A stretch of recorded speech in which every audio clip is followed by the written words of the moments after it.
things that they found that were suspicious. Thank you, brother. Example being the backpack. That's something that really bothers me. That they say they traced the shooter, they traced the route that he went on, and then there was an abandoned. We know it looks like he's wearing some sort of a backpack. We know that there was an abandoned backpack found at the bus stop in front of a library, and they felt that this should be taken into evidence. They took it.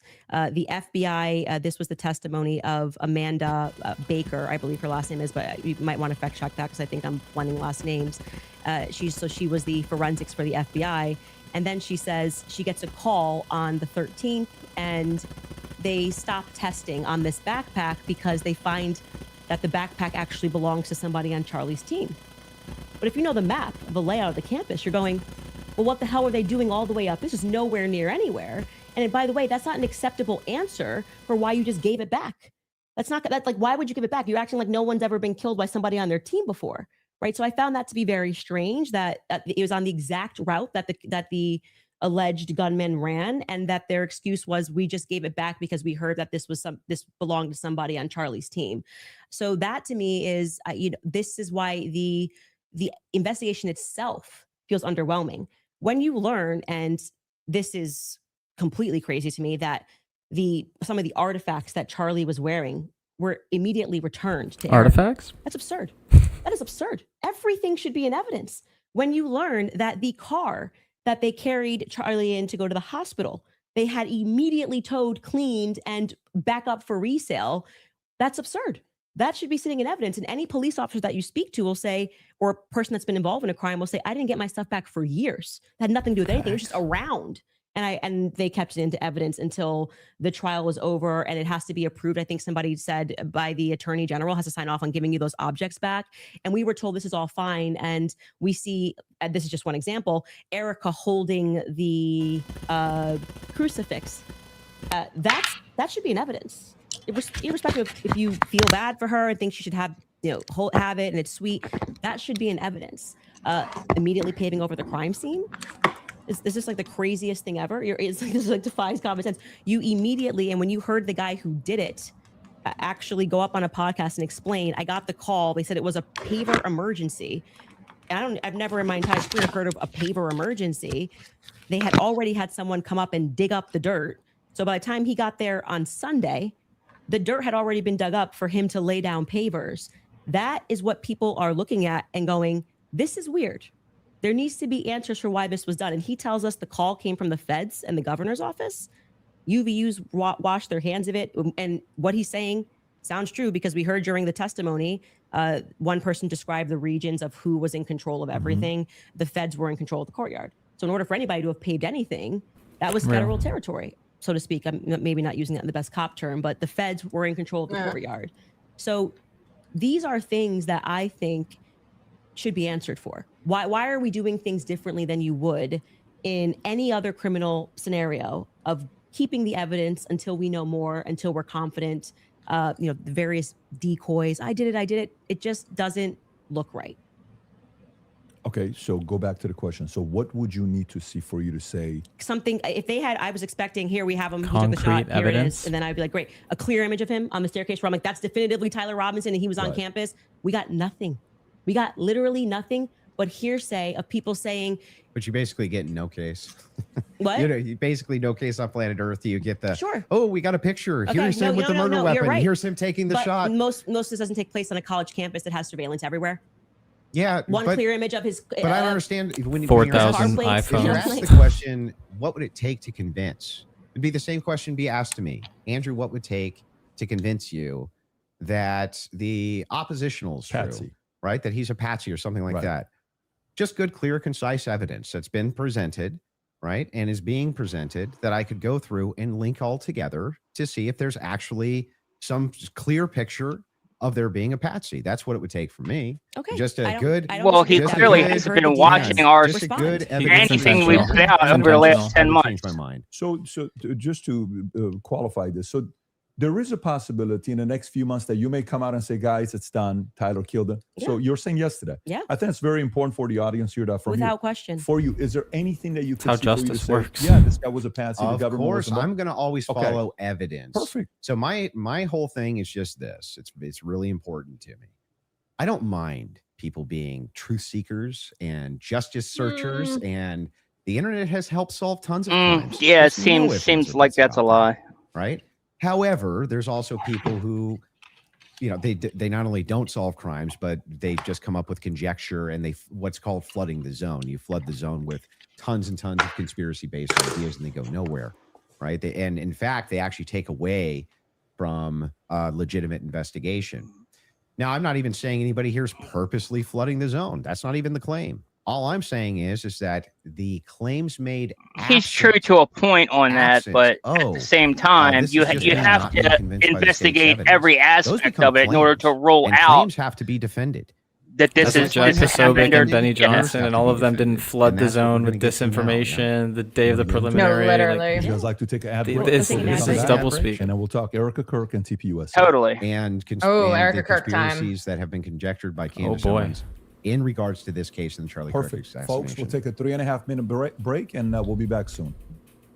All right, you guys, you have probably seen all the buzz around red light lately. But what's even more compelling are the stories from people who say it completely changed their lives.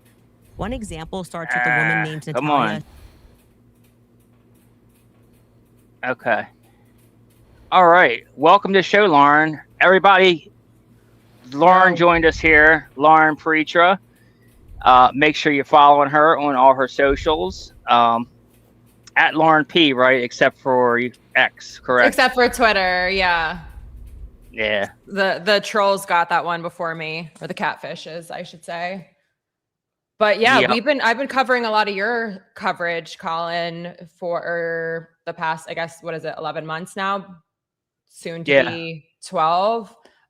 Because I was talking about Charlie the day before he got, and then I was like, well, here I am, having to acknowledge this terrible act of violence and also talk about what this represents. And then it's just transpired into this like crazy Vegas style residency tour from his wife. And it's just left us all feeling some sort of way. And then the more I dug into Turning Point USA, I was like, wow, this is like some major mega church fuck shit. And been diving in ever since. Yeah, I mean, even besides what actually happened to Charlie, you have all the stuff that Turning Point 2.0 under Erica Kirk have been doing since. With the, especially like you said, the faith-based stuff with constantly, all the people they're aligning themselves with, all these pastors are all pastors that have been involved in, child trafficking crimes and child trafficking stuff. Like Greg Laurie. Yep, exactly.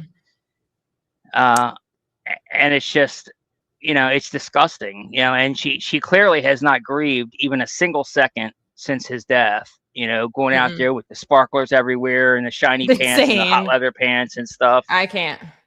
And the head palming of JD Vance, like of basketball, like she had done that before. So it's just a lot of weird stuff. And then like for me, I really have a problem with Erica Kirk going to the schools.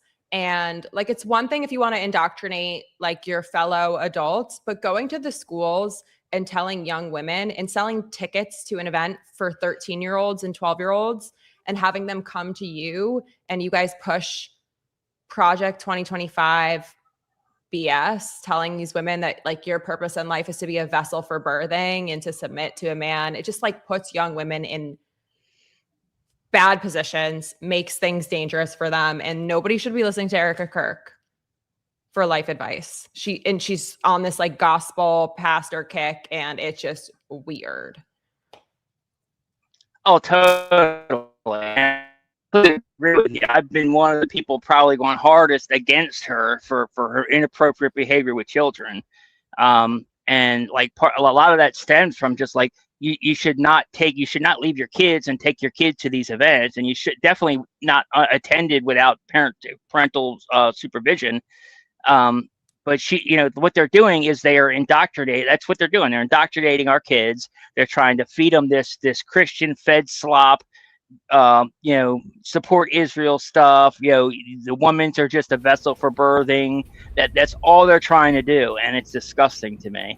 Well, and I think it's interesting. Andrew Wilson got up there and said, like, "Oh, I have no problem with truth seekers," right? When, in the same breath, he's telling us to just trust the state, trust the government, right? This gets to a deeper issue of, like, Charlie Kirk raised up a generation of truth seekers, of people who challenge the government. And I think the intelligence agencies kind of realized that, like, he was a threat, and that they kind of let that free speech challenging the government thing go a little bit too far, right? And we're witnessing that play out right now. But they're trying to rein that back in. And how do they do that? They do that with the next generation, right? And if we study any historical movement throughout history, the Bolsheviks, the World War II Germans, right? They always go after the youth first, and then they go after their parents, their elders, the generation above them, right? And it's because the youth is easy to influence and manipulate. Well, it's kind of like a military pipeline, what they're trying to do. They're trying to get people who are vulnerable and in need of community or resource or something. And they're like, come here, listen to our gospel prayer and do whatever. Also, another thing that really pissed me off is, Charlie Kirk, somebody I did not agree with fundamentally. And they were using him a lot this last year to push electoral politics, including endorsing candidates post-mortem that he did not even support. So going against, he was in, there's a number of instances of that. So basically turning this dead man's legacy into a cash cow for Erica Kirk, who's run this organization into the ground, and just really pimping out AI versions of him to do whatever pays most, it seems, or whatever is the most extreme, I'd imagine. Yeah, totally. And it also goes to say what candidates they didn't endorse too, because Thomas Massey, he's been on record many times saying Thomas Massey was his favorite candidate, and they did not represent. Not only did they not support Massey, but they actually went after him and attacked him. And I don't remember. I don't think they supported his candidate publicly, but they certainly went after Massey and attacked him publicly before the debate. And they also stood by silently as the administration worked to basically have him ousted right after 30 years, $1 million for each year he was in government, which is just insane, right? And if we think back, like, the major issues of this election were the affordability issue, kind of uprooting the deep state, but it gets to a deeper point of, like, all of these people connected to Turning Point USA, the Jack Posobics, the Benny Johnsons, even the Tyler Boyers and the Erica Kirks.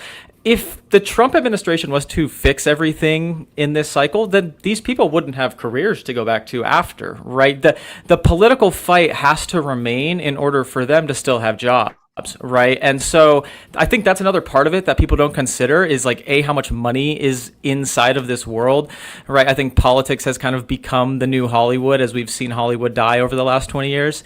And so with that, right, we all need to just kind of be mindful of these sorts of things, right? Like, if everything was to get fixed in this country, then the political ecosystem and all the money there would vanish. And there are people who don't want that to happen. And I think that's another motivation that hasn't really been talked about too much. Yeah, I mean, there's a whole lot of that. And I also just think, when we look at who they're trying to protect and the people in power, they're trying to protect people that are pedophiles. Like, they're riding pretty hard for Donnie Dump and doing all whatever that. And it's like, Erica, they're all reading from the same script because they all use the same language and the same speeches. So it's like everyone's demonic, and Erica Kirk is talking about people who oppose ICE as demonic when, like, Charlie Kirk was supposed to be this, like, anti-authoritarian figure.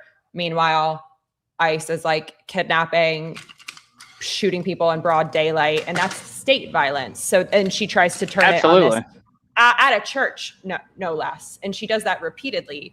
And then pretty much everyone she brings in to her little Make Heaven Crowded shit, which is a weird name to begin with. Let's, like, kind of acknowledge that too. It's like, whoa, like, y'all trying to die? It feels very cult, sacrificial. It feels intentional. Yeah.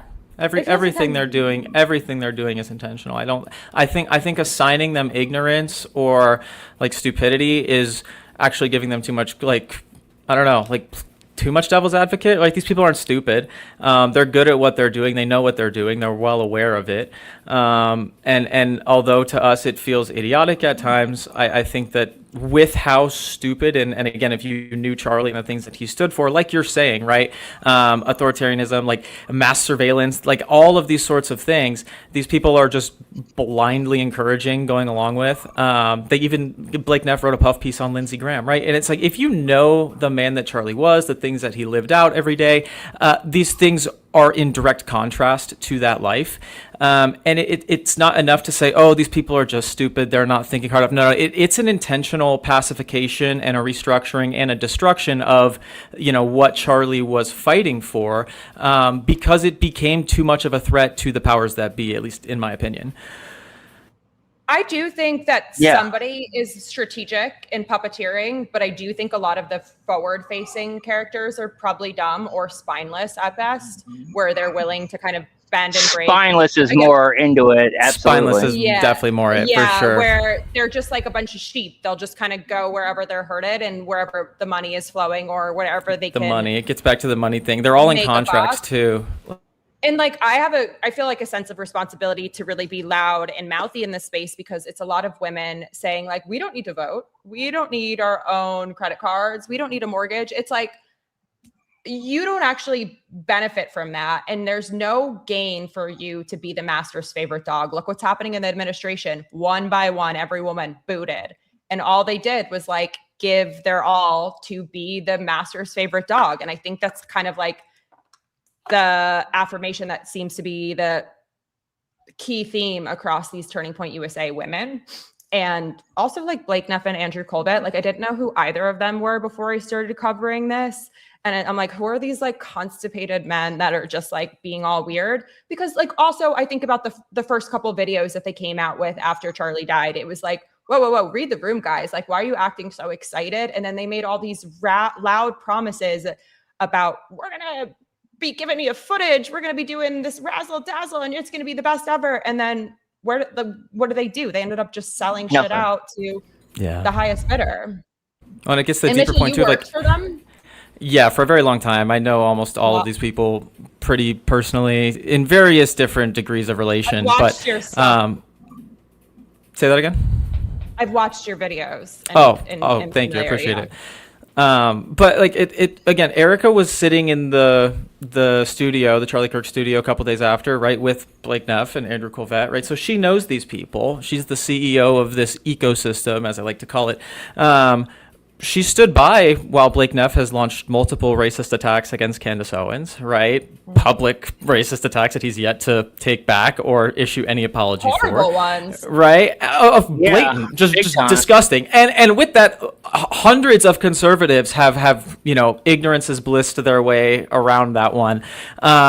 But it's like, guys, what are we doing here? We're this is so much bigger than Charlie and the assassination. This is one little piece of a much larger puzzle that people aren't really paying enough attention to. Again,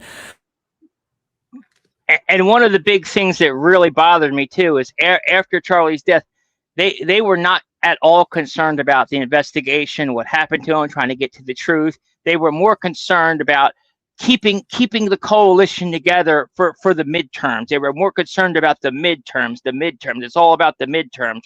Who cares what happened to Charlie? You care about the midterms. I mean, that just like that blew my mind. Like, these people are supposedly Charlie's friends. Another thing that really like kind of struck me is like in all the speeches that were designed to be honoring Charlie Kirk after the initial like memorial cella, it became very clear that especially at the pastor summits, and because they do dedicated pastor summits where they bring all the pastors together, they give them the Erica Kirk gospel, and then they like expect them to go back into their parishes, I believe, and like kind of spread the good word of Erica Kirk. And so much of those sessions, because they're streamed, are focused on, if you criticize Erica Kirk, you are the devil. You are going to be slain at the stake. And they say like these crazy things. The widow. It's so focused on her and nothing on honoring their boy or being a good person. Like nothing. It's all focused on defending Erica Kirk, which is clear that that's top of mind and that's the message that they want to go back with, which is just like, is this a crisis comms campaign for somebody or what's going on? I was just about to say, I think we're back. Yep. We're back, guys. Let's go. I just directly ask them. I'm hoping that you'll just give me a direct answer. So here's the questions that I have. Wait, before we get into that, I would like to just reply to that. So just to be clear, we agreed to debate our claims, and then I agreed publicly that I have no issues having a conversation with you about other things that I've discussed that were outside of the court hearing and things like other evidence that's come across our lap and things that we've been speaking about. But I just do want to make it clear to viewers that for whatever reason you think that you have a right to sort of depose me. I'm not deposing you. I just want to ask you some questions. You literally said that I want to be able to question you. This is a meta conversation. Right, but okay, debate. So now we're transcending. Like, let's use a word to use a word that you're saying. But this is what you're doing, right? Okay. So this part to me feels like a bit of am I allowed to ask the questions? I've already said you can ask questions, but I made it very clear to you via email and with you in conversation that we should be speaking. This isn't like you get to say. I want to ask if you want to depose me, you should join Brigitte Macron's defense team. But you're like, I'm just going to ask questions. Can you answer it? Blah, blah, blah. It's like, I don't know what you're going to ask. I'm going to answer as I see fit because I'm not. I get it. Yeah. I get it. Just so we're clear. Usually in the debate, if something's not loaded, I'm just direct. Because you kept saying I'm Joe Rogan. They have no evidence. They have no evidence. And now you're like, let's move away from the evidence. Let's talk about transcendentals. Okay. Anyway. Yeah, he's pivoting. He's pivoting hard. He's pivoting hard. And the rifles. Exactly. You can't say that for certainty. As far as you know. I already answered that in the first part. We can't say that for certainty. I told you the context of which they spoke about those things. So no, as far as you know. We can't say that for certainty until we know what other the 5 sets of prints were on. So that would be no as far as you know. This is the same thing he did with the essay clip, dude. Oh my gosh. As far as you know for certain. Yeah. This guy's annoying. This is literally the essay clip, just packaged differently. If your energy here is going to be like you're my dad and you can tell me how to speak or what I'm supposed to say, you're just going to come against the wall. I'm familiar with this debate strategy. But I am just yes or no, yes or no, yes or no. We're not debating anymore. We're having a conversation. So I already addressed that in the first half of this about why. No, we're still definitely debating. This is still no, it's not a debate. Now this is you saying I want to probe things that sit outside of the evidence. I actually already addressed this. You asked me. You're not going to go like you're sitting and I'm on trial. I'm not on trial. Okay, great. So let's you can have a conversation as we've agreed to. Let's talk about the Foreign Legion. Sure. Was the Foreign Legion, do you believe, trying to kill you? Yes, that's why I reported it to the correct officials in government. That's what I was told, and I handed over that information to Tulsi Gabbard's office. What's your best piece of evidence for that? A jerk. Well, the money was positive evidence. He's such a jerk. It was told to me by somebody who is high up in the French government. I passed off that information to Tulsi Gabbard's office. I also passed it off to Trump's office, Donald Trump's office. And that's all I can tell you. I wouldn't be able to probe any evidence because I don't have the power to do that. I'm not the federal government. And I would also like to say that this becomes this other piece of what you do, which is when people say this, I was told this, and this is the evidence that I have, and I'm willing to have that conversation and write the email to the correct government body that deals with this. Like I can't hack into Emmanuel Macron's bank accounts and say whether or not the information. I agree. But then you go, well, where's your evidence? It's like, well, my evidence is that I reported it. I did the right thing that you're going to do. So if somebody calls and says, hey, Andrew, there's a viable death threat against you, and that person definitively has the rank to be able to tell you this, and you say, well, what I'm going to do now is I'm going to report that to the feds. Then I go, what's your evidence? It's like, well, I got the information and I gave the information that I got from who I got it to the right body of people. And that's what I did. Got it. I just want to make sure. So I'm not trying to trap you. I just want to make sure I got it clear. And that's why I say I want to know what you're doing. And I love he doesn't care about. Look at his foot, dude. He does care. He knows. We're just going to go He's so anxious. Everything that I think can try to embarrass her. I reported exactly as I received it. I'm not trying to embarrass you. I just want to make sure that I get your positions clear. They care about death threats against Erica, but not Candace, though, apparently, too. You believe that Israel's involved in the death of Charlie Kirk. Can you give me... Yes, you can pull up the clip. Comforting himself. Here we go. Just saying. Yeah. Here we go. Can you give me the context for what are you talking about? Like when I say, generally speaking, why people think that Israel's involved? Okay. Where's your question? Yeah. Do you have any positive evidence whatsoever that Israel killed Charlie? How about he was executed inside a menorah? I wouldn't say Israel was on the ground and shot and killed Charlie Kirk. I would say that there are various things that we're trying to establish, one being a motive. The biggest one is there's 15 cell phones, Israeli registered cell phones that were on the ground at UVU that day about politics. And also out of those cell phones, they also appeared at the Iran negotiations so into LGBTQ issues in Pakistan at that hotel that they were doing that he stopped and ate at Chick-fil-A. The whatchamacallit, doing the LGBTQ issues wouldn't be your lunch before you go kill Charlie. Negotiating the LGBTQ issues, the thing, because you know. Yeah, but do you have positive evidence? I'm answering the question as I feel like I want to answer it. Like I said, you don't get to for an hour and a half. But the question I'm asking is about positive evidence. I'm telling you that in any case, establishing a motive and and again, I already explained this at the top of the show.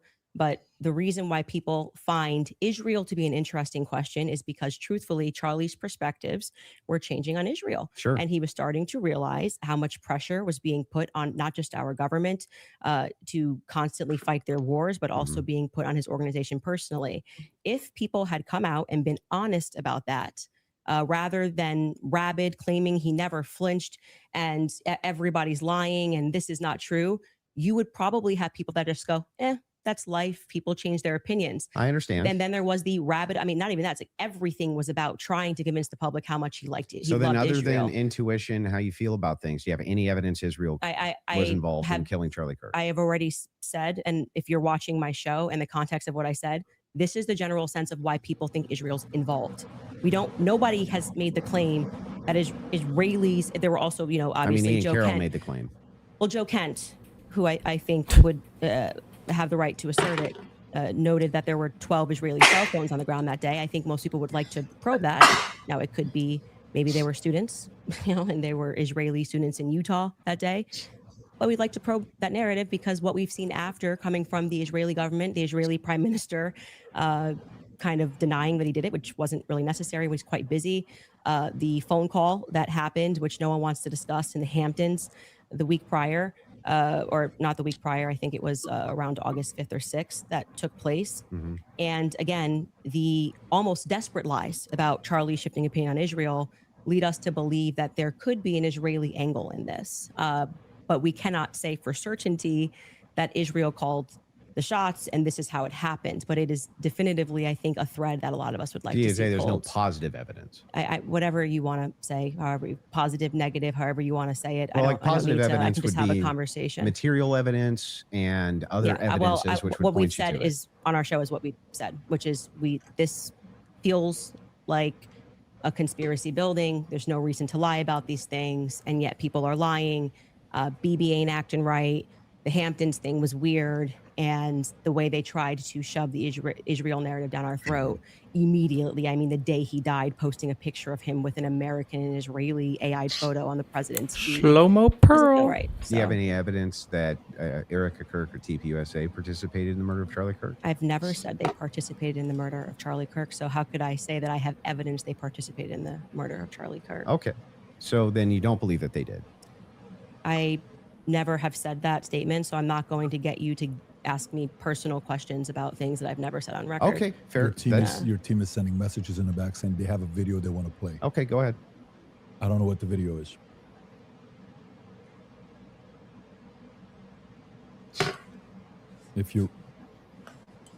Yes, you said that there's a video you want to play that Candace said she has full confidence Israel was involved. Yep. Yeah. He said evidence that they killed him. I said this is why people think their involvement. So if they have the clip, they can play the clip. Yeah. They're referring to a clip. Yeah. I thought the question was Turning Point USA or Erica. Yeah, who? My guess is Pierre. Erica. I think that there's a reason Pierre knew that Charlie was dead first. I think there's a reason he was a priority. How? Why? I think France and Israel are involved in Charlie Kirk's assassination. And I'm going to put that out there with full confidence. Involved. I also involvement. I understand. Yeah. So you think exactly with full confidence, you think that Yeah, I think that Israel's France and involved. Israel. Yeah. Yeah, I mean, the person that gave me that thing that I reported said Involved that, is the word. French Foreign Legion were on the ground that day. Again, this would be at a professional limitation for me to then go and probe that information that I handed over. I can't do that. I'm not But the you United don't have States any government. positive evidence of that. Right? Liz, I don't. Can you just stop? It's Here he actually goes just like again. annoying to hear you keep saying positive evidence. I've just asked me what I think, and I just tell you, yes, I think they are that's involved. a claim. No, I said here's what I think. I have every right to ask you about your claim. Yeah, but and if there's positive evidence in for this your statement, claim. I literally just That said, wasn't a claim. I That was her think, and I opinion. am allowed to think. And Yeah, you you're keep allowed saying, to do you think, have but you're positive making a evidence? claim. I have tons of positive evidence that I'm allowed to think.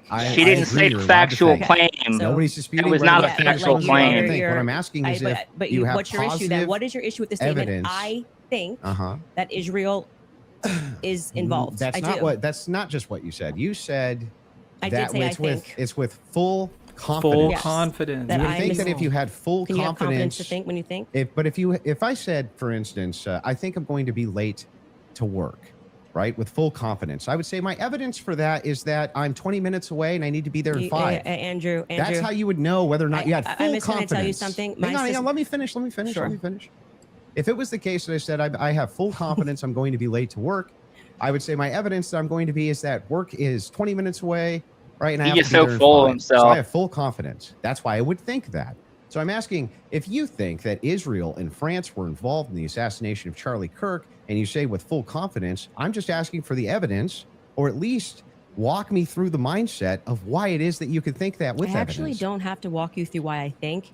I can give you something that I think with full confidence. I think with full confidence that you lost the substance of this debate, and now you're Amen. moving toward things that I have said that I think, which I can do. I'm They're allowed to think pertinent to that. this debate. It's No, not they're exactly not. pertinent to this It's debate. 100% pertinent. It's not pertinent because our debate These are claims claims made about Charlie Kirk's assassination. They're- That's the complete substance you're- of the It's you're- not debate. about the No, claims. It's actually- about We're whether talking about the evidence and the against facts of the Robin case, here. Would bro. you like to remind Yeah. me? You said I could ask you about any of these things I to my said heart's feel content. free, but you do not get to structure how I'm allowed to reply or ask me I'm why not are you allowed to structuring how you're think? allowed to reply. I'm just asking you direct questions. I have full confidence that you do not feel that you represented your claim well.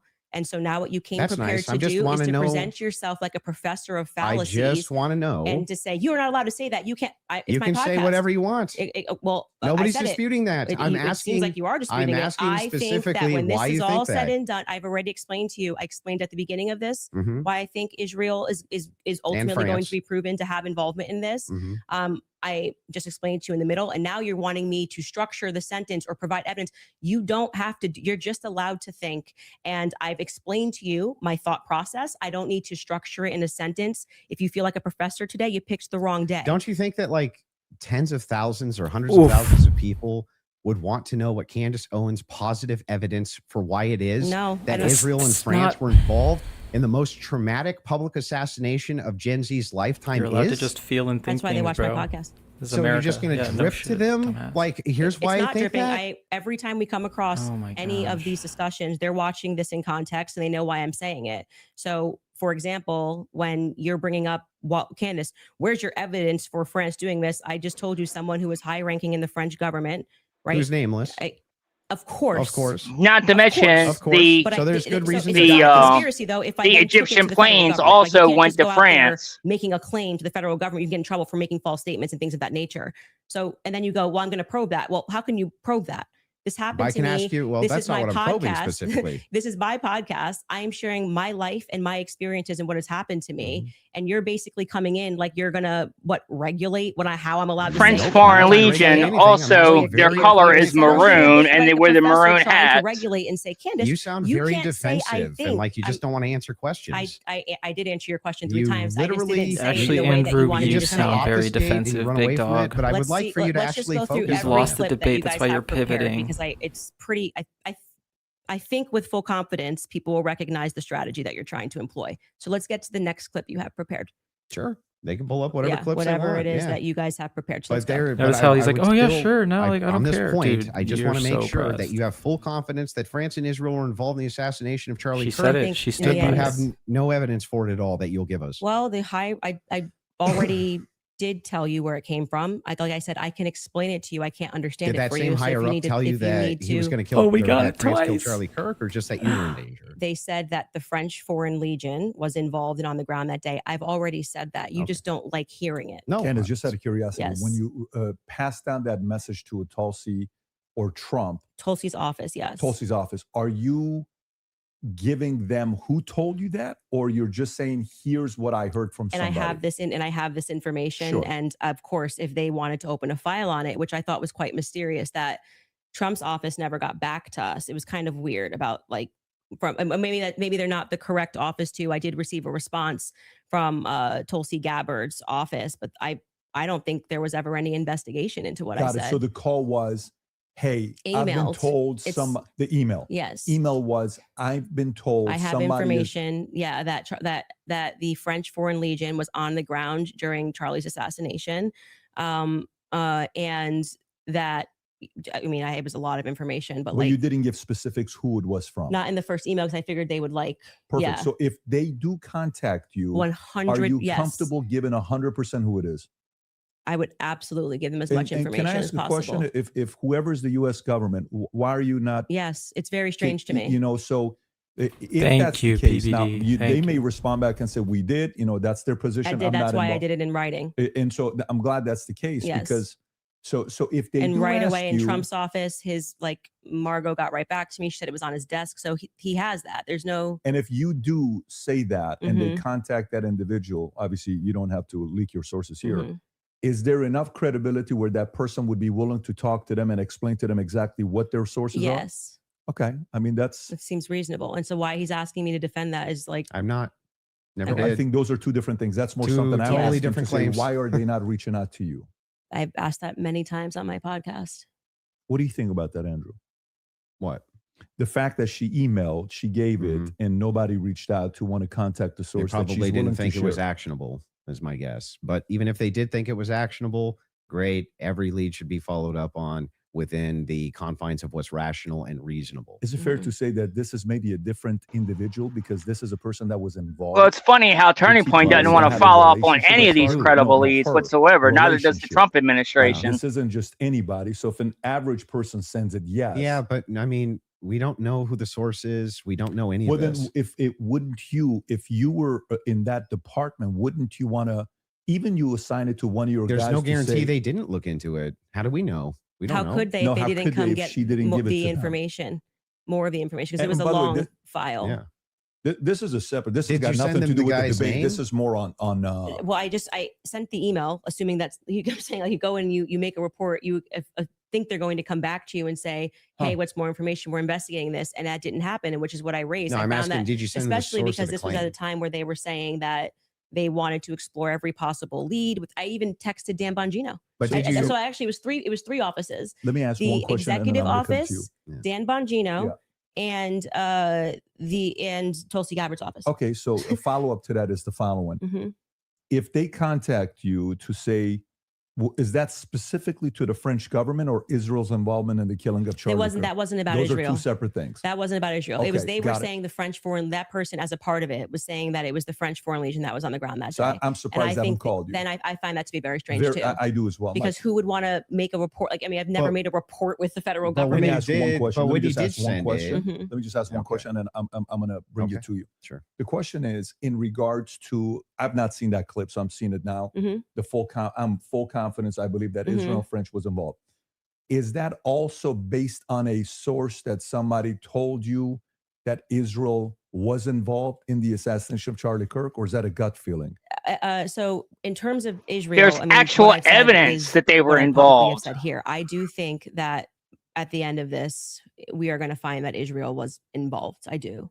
Now, in terms of any of the hard evidence that's been presented, I think this has been a huge problem that a lot of us have had is that they won't even explore anything else that was going on in Charlie's life personally. So if we're not satisfied that Tyler Robinson did this in any way, then every alternative theory should be explored. Other evidence should be brought forward. We've done that in our capacity. Like when people keep saying she has no evidence, it's kind of crazy. I think we've broken like more stories than any news source in the world. I mean, down to pictures, she's released more evidence, actual evidence than anybody else, even more than the feds. I believe there's a conspiracy here. the police officers that were involved, the many police sheriff's offices that were departments that were involved that day, all believe there was a conspiracy. Down to the U.S. Marshals believe there was a conspiracy. They were my sources at the U.S. Marshals were saying they were basically sent on a wild goose chase that day. But do you see how you say my sources? Am I not allowed to have sources? Well, like the thing is funny. So is CNN allowed to have sources? Well, hang on. I have sources. If I said I have sources that claim none of that's true. In fact, my sources claim that her sources are lying. My sources claim that none of them believe that there's a conspiracy. My sources claim all of them really think you're just making Tyler shit up, Robinson bro. was a lone gunman. If I just said that as hypothetical, wouldn't you say what? Yeah, I think what probably adds weight is like then when I drop photos of the car that no one was supposed to see, people go, okay, her sources are legit. So, and then when what I say is then proven in court and nobody knew those things, people are recognizing that my sources are legit. When I say Charlie was scared in the last days, and then I dropped the text message, which you've just learned about a couple of weeks ago, of him saying he was leaving the pro-Israel cause when everyone was lying about that, then they say, I think Candace's sources are legit. So I think what's happened is I've actually built up a rapport with my audience that it's not vibes and dreams. And that's why they keep watching my content, because like, for example, when I just the other day released the content of the shooter on the roof doing the lateral crawl, then they're going, I don't think these are just vibes. It seems like Candace's sources are legit. So I've proven myself in the market. Yeah, I'm not sure that would legitimize your sources as being legitimate when it comes to the idea that, oh, they all believe that there's a conspiracy going on, which is actually what your claim is now. Well, how would that actually, hang on, I'm almost done. How would that, to PVD, how would that legitimize? Well, it's not his debate. How would it legitimize these sources that even if it's the case that you get some court footage or some things like this, why would it legitimize that your sources are telling you all the marshals believe it's a conspiracy, all the police believe it's a conspiracy, everybody believes it? How would that legitimize any of that? What I am saying to you, and you are not forced to believe it. So let me just explain what I was answering here, and I think that you understood what I was saying. Is I have, because people trust me, compiled a lot of information and presented it to the public, and this information has been Andrew Wilson can't true. understand people We've presented trusting photos. him. We have presented videos. Never It's a foreign before concept seen to stuff. him. The public has never seen it. And No, so what that not at does all. is your audience goes, okay, when she says that she has these sources, clearly she's telling the truth. Now, whether you would then go, well, I'm going to believe her when she says they think that there's a conspiracy, that's up to you. You cannot watch my content. I'm not here to tell you that you have to watch my content or believe everything I'm saying. Well, don't you think questioners should get questioned as well? By who? I'm not committing a crime, am I? By just like saying what I think and collecting aren't evidence. most of the people you ask questions of not actually committing crimes? But what do you mean they should answer questions where? Like at a police station? Like no, what are you just saying? like if you want people to come in and answer questions for you. I have questions about this in the investigation. I have questions about this. I have questions about that. You want them to answer your These questions. are people connected to the largest assassination in history. Yes. The questions Candace people is have not for you. No, connected. they're not answering our questions. So it's also fair that they don't answer them. So you're That's why I said Andrew Colvett should be in this chair. He's not. But That's his prerogative. isn't that a double standard? No, it's not, because he's not doing it. No. Yeah, but that would still be a double standard. If you're requesting that he does do it, then that seems to infer that you think he owes you answers. Oh, so Andrew inferences are allowed Colvett is again? also there. So that seems to infer that you think that he owes you answers. If that's the case, then don't you owe answers? Yeah, well, I feel like I'm answering your questions and his questions about, I mean, I'm talking about Andrew Colvett. His position is he's a spokesperson for Turning Point USA. Uh-huh. So when the crowd turns against Turning Point USA on the basis of a lack of information or because he blocked me. He never answered a single one of my questions, for the record. I would imagine, and forget answering. Yeah, they've all blocked me now besides Blake and Erica. Well, I think Blake's not blocking anyone for a reason. You can blame it on Candace all you want. Well, the thing is funny is people act like I'm ground zero. I'll be fair with you. Ground zero of people not trusting Turning Point USA. I think there was some PR there. I think there's a reason there's no logo next to his name. Absolutely. I'm not disputing any of that. So he's admitting that they are doing PR. Just directly ask you is, do you actually believe that anybody in TPUSA or Erica Kirk or Erica actually participated, had foreknowledge of, or facilitated the murder of Charlie Kirk? I'm not going to get myself into a legal pickle here. Everything I've said is on my podcast. I told you that was his goal. His goal specifically was to get them to say actionable defamation against them. If I was the investigating officers, I would see them all, and I would ask questions. I would at this phase. I would. Okay, So well, what does using that mean? What a good hypothetical, answer. uh, What does that mean? You think so? She I can't think make it you was understand, not a bro. sufficient investigation into what is That's what we her know to be basically true of saying yes 80% without of actually saying it. homicides. It's usually conducted by someone you know, right? And the Yep. fact that that was never I've made even that point so considered, many that the, like I times. said earlier, the backpack So was true. returned How do you know that that- was never considered? because they gave back the backpack as just one example. Because Erica They gave flew back the backpack. home They on gave back Air the, Force Two, like That doesn't 2 days show a later. conspiracy. Well, I Yeah. mean, it shows that the police trusted. And honestly, I don't even think the everybody and didn't autopsy just hold happened. things I up think for the a Yeah, second. they autopsy's ruled fake. them out as suspects.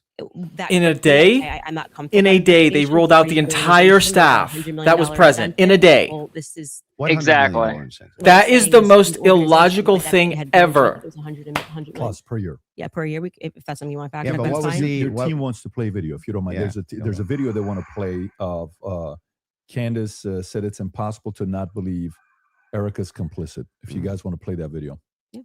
Could also just ask And them, so but right sure. now, their guys are going out and they're going to look for evidence. And then by May, which is fortunately around the corner, then she'll see what they found. So what the F is that performance? How could you sit up there and say, yes, I 100% believe Tyler Robinson did it. That right there is why it is impossible for me to think that Erica Kirk is not complicit somehow. Because what?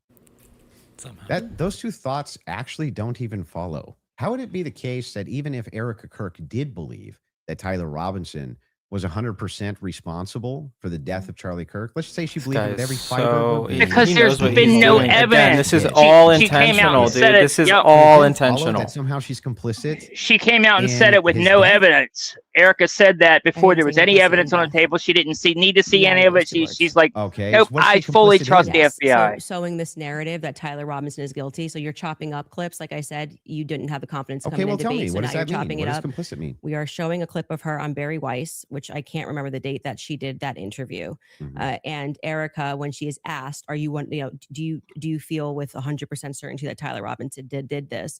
And she says, "I do." Then again, context matters. I sit down with Erica for 4 hours under the assumption that she had some evidence, right? Like I'm like, I actually, this is why I did not engage in any like Erica, what she's wearing. So I was like, I'm gonna wait here because I don't know, just it feels weird to think that. Did I think that some of her mannerisms were weird and stuff like that? Yeah, but that's not, you can't convict somebody on weird mannerisms.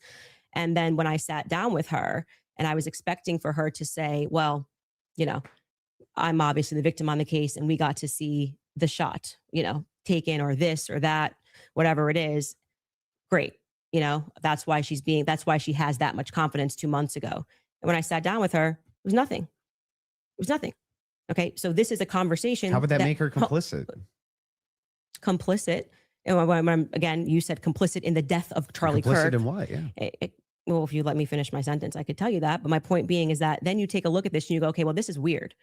Why would you have this confidence? And then when you sit across from somebody and you say, okay, great, I want to go out there and defend you now. I want people to know that you can't say this stuff publicly, but you know more things. And she just blanks. And then she says, well, I'm going to call the lawyer. And she called the lawyer. Again, all of this is on my show. So out of context clips is not going to work because I know what I say on my show. Okay. So we call her lawyer and her lawyer says to us, she calls him on the phone, pardon me. And it's me, her, and Justin Strife. And I'm like, okay, great. What do you guys have? He goes, well, we don't have anything yet. We're not at that phase yet. And I'm like, well, what do you mean you don't have anything? And he says, well, don't you know how it works? It's a probable cause hearing. So basically the state says that they're going to bring this forward. And now our people go out and they look for the evidence to assert that Tyler Robinson is guilty. And so I asked her directly, her lawyer directly, the phone's in between us. I'm like, wait, so just so I'm clear, you haven't seen anything that the public hasn't seen? And he says, no. So I'm going back in my head and I'm going, okay, so why is Erica saying with such a degree of certainty, like she was sent out to convince the public and people bit, by the way. I remember even Megyn Kelly was like, let's wait. She's going to have access to things. I did think she had access to things that we didn't have. Why express like that she said confidence to that, the too. public as opposed to just I feel like being she like, said, "I know we don't everything." know yet. Didn't I feel she? confident She he's said that probably like involved. They on made one an of her I don't arrest. understand hits on the how Charlie would Kirk any of show. this make her complicit, and in what? Well, I've already told you she's complicit in trying to fool the public into thinking this is some open and shut How's case. she trying to fool the public into this? If she believes Like, it, don't look if she anywhere believes else. that Tyler Robinson killed Kirk, if she believes that, how would that be complicit in anything? I do. Are you believe, saying that you think she doesn't believe it? I don't believe that at that stage she sat down with Barry Weiss that's what she believes. No, but that's my opinion. Right. But so when you just say complicit, you just mean she believes that Tyler Robinson killed Kirk? That's it? That's what we were talking about. That's why I said if your strategy was to dice up clips and take it out of context and make it No seem like I strategy. said You she can was explain complicit. everything. Yeah, but then why not just play the full thing? Like why? Because we don't have like infinite amounts of time, I'm guessing. You probably don't want to watch. Y'all have been here I'm for going to go 3 back to hours. my Why theory not? that you didn't feel confident that you could defend your.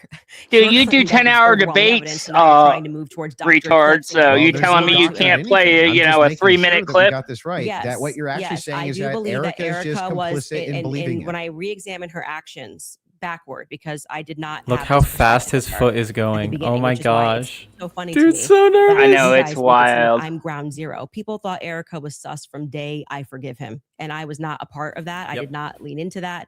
I did not contribute to that. I was getting actually terrible messages from my fans being like, Candace, you and Charlie always say to go with your intuition. You won't address this, how we all feel about her. Things changed for me when I saw that Zoom call. I will tell you that for sure. And the fact that she lied to me. So I sat across from her and, got to. As soon as we find out that she is the one that is actually directing everything behind the scenes, telling Andrew and Blake what to do, they're not, doing this on their own.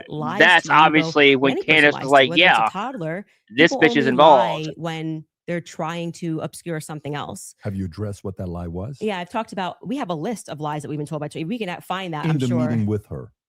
Well, no, I didn't want her to cage up. I didn't want to do this, and because I didn't know what to expect. Like I didn't know if she was going to be like, I'm so overwhelmed with everything, and I don't know who to trust the organization, and I don't know what I'm doing. Like I didn't know. I didn't want to. Just out of curiosity, before anything happened with Charlie, how close were you and Erica? Not very close. So there's not a relationship. No, I would say it's totally normal. Like it's not like there was any issues at all. We were always same thing with the Andrew memes with his hand and the foot going a mile a minute, hitting the ground, running around, traveling I'm already 4 days a week. stuff. Now I get married. I find love of my life. I get married and I get pregnant. I've been pregnant. I haven't stopped being pregnant. And what you want out of life changes. You don't want to be running around for 4 days a week and traveling on a plane nonstop. You suddenly want to start building at home and live. I was desiring that suburban life. Did you guys exactly, ever do the double Katie? Dates? You, George, her, and Charlie. Was there ever double dates between the four of you? I was engaged to George quickly. We were planning our wedding. I was kind of in my bubble with George. George traveled with me and Charlie, but Erica and him were just starting to date at the beginning of 2019. George and I were planning our marriage. Mm-hmm. So George really got to know Charlie. I wouldn't say that I really got to know Erica. I was just rooting for them because I knew how much Charlie wanted to, find love. And so I was kind of his wing woman throughout that phase. And I was just happy. And I never was under the impression, obviously, that they were going to get married when they were dating. So it wasn't like I was conscious, I really need to get to know this person. And so it was just kind of normal that by that time, because of where I was in my life, that I wasn't spending any time getting to know Erica per se. So the that's Andrew Wilson. To you, is that he's basically a nobody. It transformed when she lied. He's been on Joe Rogan a couple times. Yes. Yeah, that's his claim to fame. I still don't understand what you think she's complicit in. Yeah. So when I say Erica's complicit, that's my opinion. When you tweeted Erica's too retarded to kill her husband, would you like to explain how you developed your evidence, your positive evidence for the fact that Erica was retarded? Yeah, sure. So I just think all women are retarded. I love that. Oh my God. To just say stuff. Who knew? So and by the way, what dramatic don't we need evidence for that, Andrew? Your opinion of Erica after going to the headquarters, because you were pretty hostile about. I wasn't hostile towards him. He called it like a retarded. He called it. I posted the tweets of what he's called it, dude. Online. Oh, you're being exactly. He's been totally hostile to them. He was so mad that Charlie would not let him in his inner circle. You got supporters. I mean, if you want to use the same exact argument, you would take a supporter like Owen Benjamin. He called you bad names, and oh my gosh, and called your husband. This is getting into the point. Can we get back to like the actual? No biggie. I've never answered him on anything that he said. I'm saying that you now are her biggest defender. So do you still think she's I'm not her biggest defender? Do you think I actually yes, agree you are. with You're that, debating Paloma. on her behalf, bro. Erica Kirk. I'd never met her before. Okay, but you had an issue with Turning Point Someone should being fact led by a bunch of fembots talking about Still the do. There it feminist was. angle. Fembots. Still do. And then suddenly you go to the Still think it's headquarters. a terrible idea. You go into the headquarters. Mhm. Now all of a sudden you've got text messages that you're sharing with them. You say Playing that poker, you and your wife are Venmoing getting Blake Neff involved for poker. with management. No. I'm not involved in any management at Turning Point. Well, USA. I'm pretty sure there is a clip of you where you say that your wife went to their recent conference and sat down, and then when you were on Joe Rogan, No. Hang on. I'll explain what happened just so that you understand. Yeah. So I was invited there to do some debate training. That's literally what I was invited there to do on recommendation. So I went down and did some debate. That's the first time I ever met anybody at TPUSA. Okay, and then you said you sat down with. That's so I'm glad he weird. admitted I didn't sit that down. because That's Charlie so did not weird. want him No, anywhere near that's the also organization. that's just No, I didn't weird. have Like, that who are they conversation. training? Why are they using Andrew Wilson to train them? Okay. That's It's not not weird. normal at all for Turning No. Point. That's My weird. wife did too. We were No, both very and sorry. I don't know if you Okay, so at noticed, what but they're point using did a you bunch of start receiving nobody text influencers, and they're from trying to that get you these brainless, decided in dumb your opening young statement? Well, I kids just that reached they out can to TPUSA and brainwash said I'm to prepping for repeat their debates. Is there talking anything points that's for these pertinent debates. that I can use Yeah. here? Do you find it? And I think it's interesting because that a lot of the people have bigger been names that asking they for, used to have basic won't answers to attach their questions, and names to Turning you're saying Point that you anymore. walked into their headquarters and reached out, and they It's instantly. amazing, isn't it? If you reach out in good faith and you're not demonizing them and saying that they're complicit in the murder of people's deaths, that perhaps they're actually willing to release things to you that are pertinent, other than thinking that, perhaps you're diabolical. Well, I don't know. I, just and think don't have the I best feel like if I was intentions. going to release that information, I didn't demand that it be released to me. I actually never demanded that it be released. I just simply said that this is what was going on in the last 48 hours.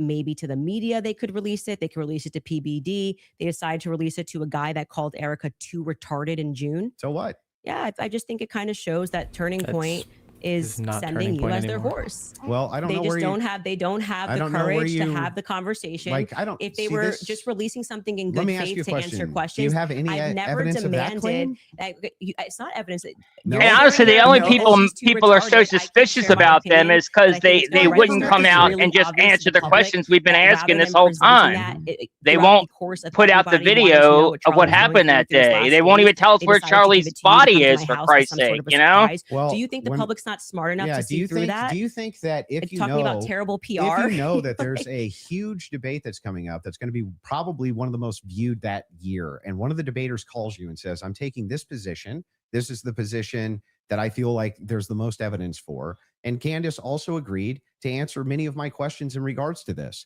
So if you got pertinent evidence here that I can use, I definitely like take a But look. what is the? It was actually amazing to me. It really was He's- actually amazing he's- to me how if you approach people in good faith Wow. and just say, hey, I'd actually Dude, like you're to know not what the good actual faith. details are You're a around this." douchebag.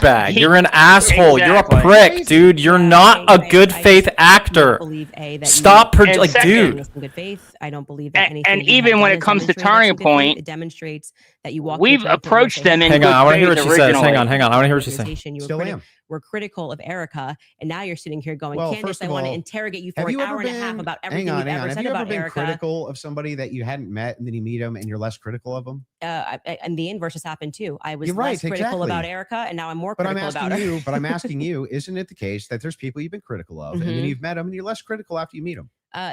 Too retarded. I feel like if you think that she's dumb and you, let's just talk about your record. I mean, you're a person that has spent time in what most people would term to be the manosphere, talking about Kind of. well, yeah, I debate against the against feminists. and red pillars, Okay. and a lot of the actual. So I'm a Christian ethicist. I And then always you take go the on to ethics Joe position. Rogan and you're like Christian ethicist. That is the most absurd claim I've No, ever you're heard not, in my dude. life. So now you're a Wow. You're a Christian con artist. That's what you are. That's a bizarre criticism. Like nobody's in the bigger girl boss position than you. Yeah, I'm actually no. You're in the biggest of the girl boss He's the only one laughing at his jokes too. That's the funny part. Yeah, exactly. Definitely not do it at all and be fine, right? But you still do. I would say that you are making a comparison. She takes off all the time to go spend time with her family. She's on for like 3 or 4 weeks, and then she takes 2 weeks off just to spend time with her family and go on vacation and stuff. No, that it makes sense why you she doesn't do this for the money. Wait a second, that's bizarre. Yeah, because they don't have a parent. They don't have a parent, and they've just suffered a trauma. You don't go into the office. You want to protect your husband's legacy, right? And you're trying to find some new legacy is his.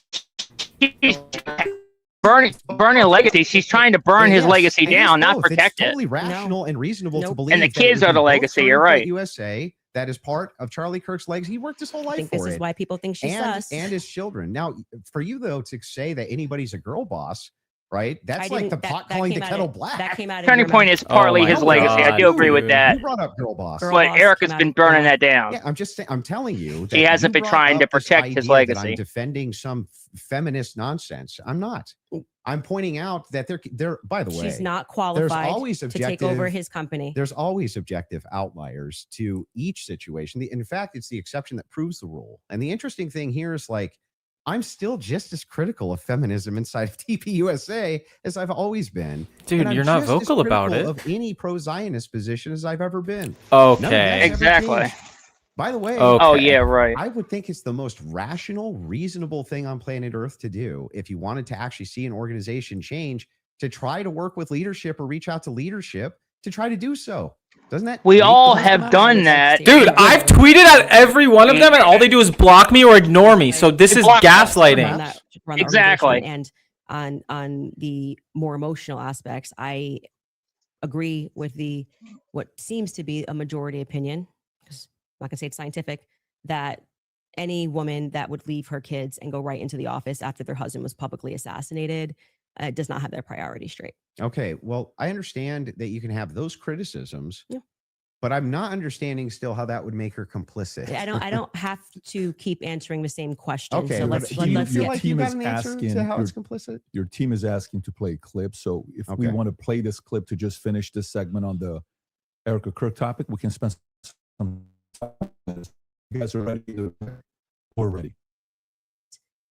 And causing that 30-06 diameter, as would happen with a patent explosives, as we've demonstrated to you in the past, it accidentally, because of how Charlie was crouched, went up and hit his neck. And that ruined everything. That ruined everything. It was problematic. It's the reason why Terrell then had to scramble to get the cameras down, because they were never supposed to see it. They could have said reasonably that a 30-06 got eaten by Charlie, much more reasonably, obviously, than saying that the chicken bones in his neck stopped it because he ate vegetables. They panicked. That's why Terrell's nervous on the phone with me. Again, this is my theory, and I am now very much sticking to it. Okay. They panicked. It's the reason Erica had to step out. That's why she would have gotten on the phone with Terrell so quickly, because I was going, why is Terrell saying, well, I didn't want Erica to relive, oh, that's why I did it. He didn't have an answer. He was nervous. It was crazy. But he acknowledged it. He spoke to Erica immediately. Why did you speak to Erica immediately? So do you believe that there was a shape charge that killed Charlie? Hey, can I ask you why you keep starting clips mid-sentence? Probably to get to where the clip is. No, it doesn't seem that way, because you can always start a clip at the beginning of a sentence. Like you're just it's completely out of context. Wait, but I didn't prepare the clips, but I think I didn't. But it's fine to ask it to back it up. No, you didn't. I guarantee you, Turning Point did. I don't need to say what's happening here because the internet will clock it. But in this episode, we are now going, and that's why I said we're now going to look at some alternative theories. I made it very clear that this was a theory that I didn't want to look at. This is, I believe, because I don't have every episode in my head, but I'm pretty sure this is an episode where we presented the evidence that was in the car, the photos of what was in the car, right? And so we are now inferring off of what we see in the car that this very much does look like that we see a bunch of shattered Rode microphone, which was an early theory that I was actually interested in, but couldn't really wrap my head around what was the shape charge explosive. As I say at the beginning of the episode, it was just not my expertise. And I was concerning myself with timelines and stories and statements that didn't make sense. Without question, Terrell Farnsworth is someone who made me think that we were missing a big part of the story. So I'm walking them through John Bray's theory.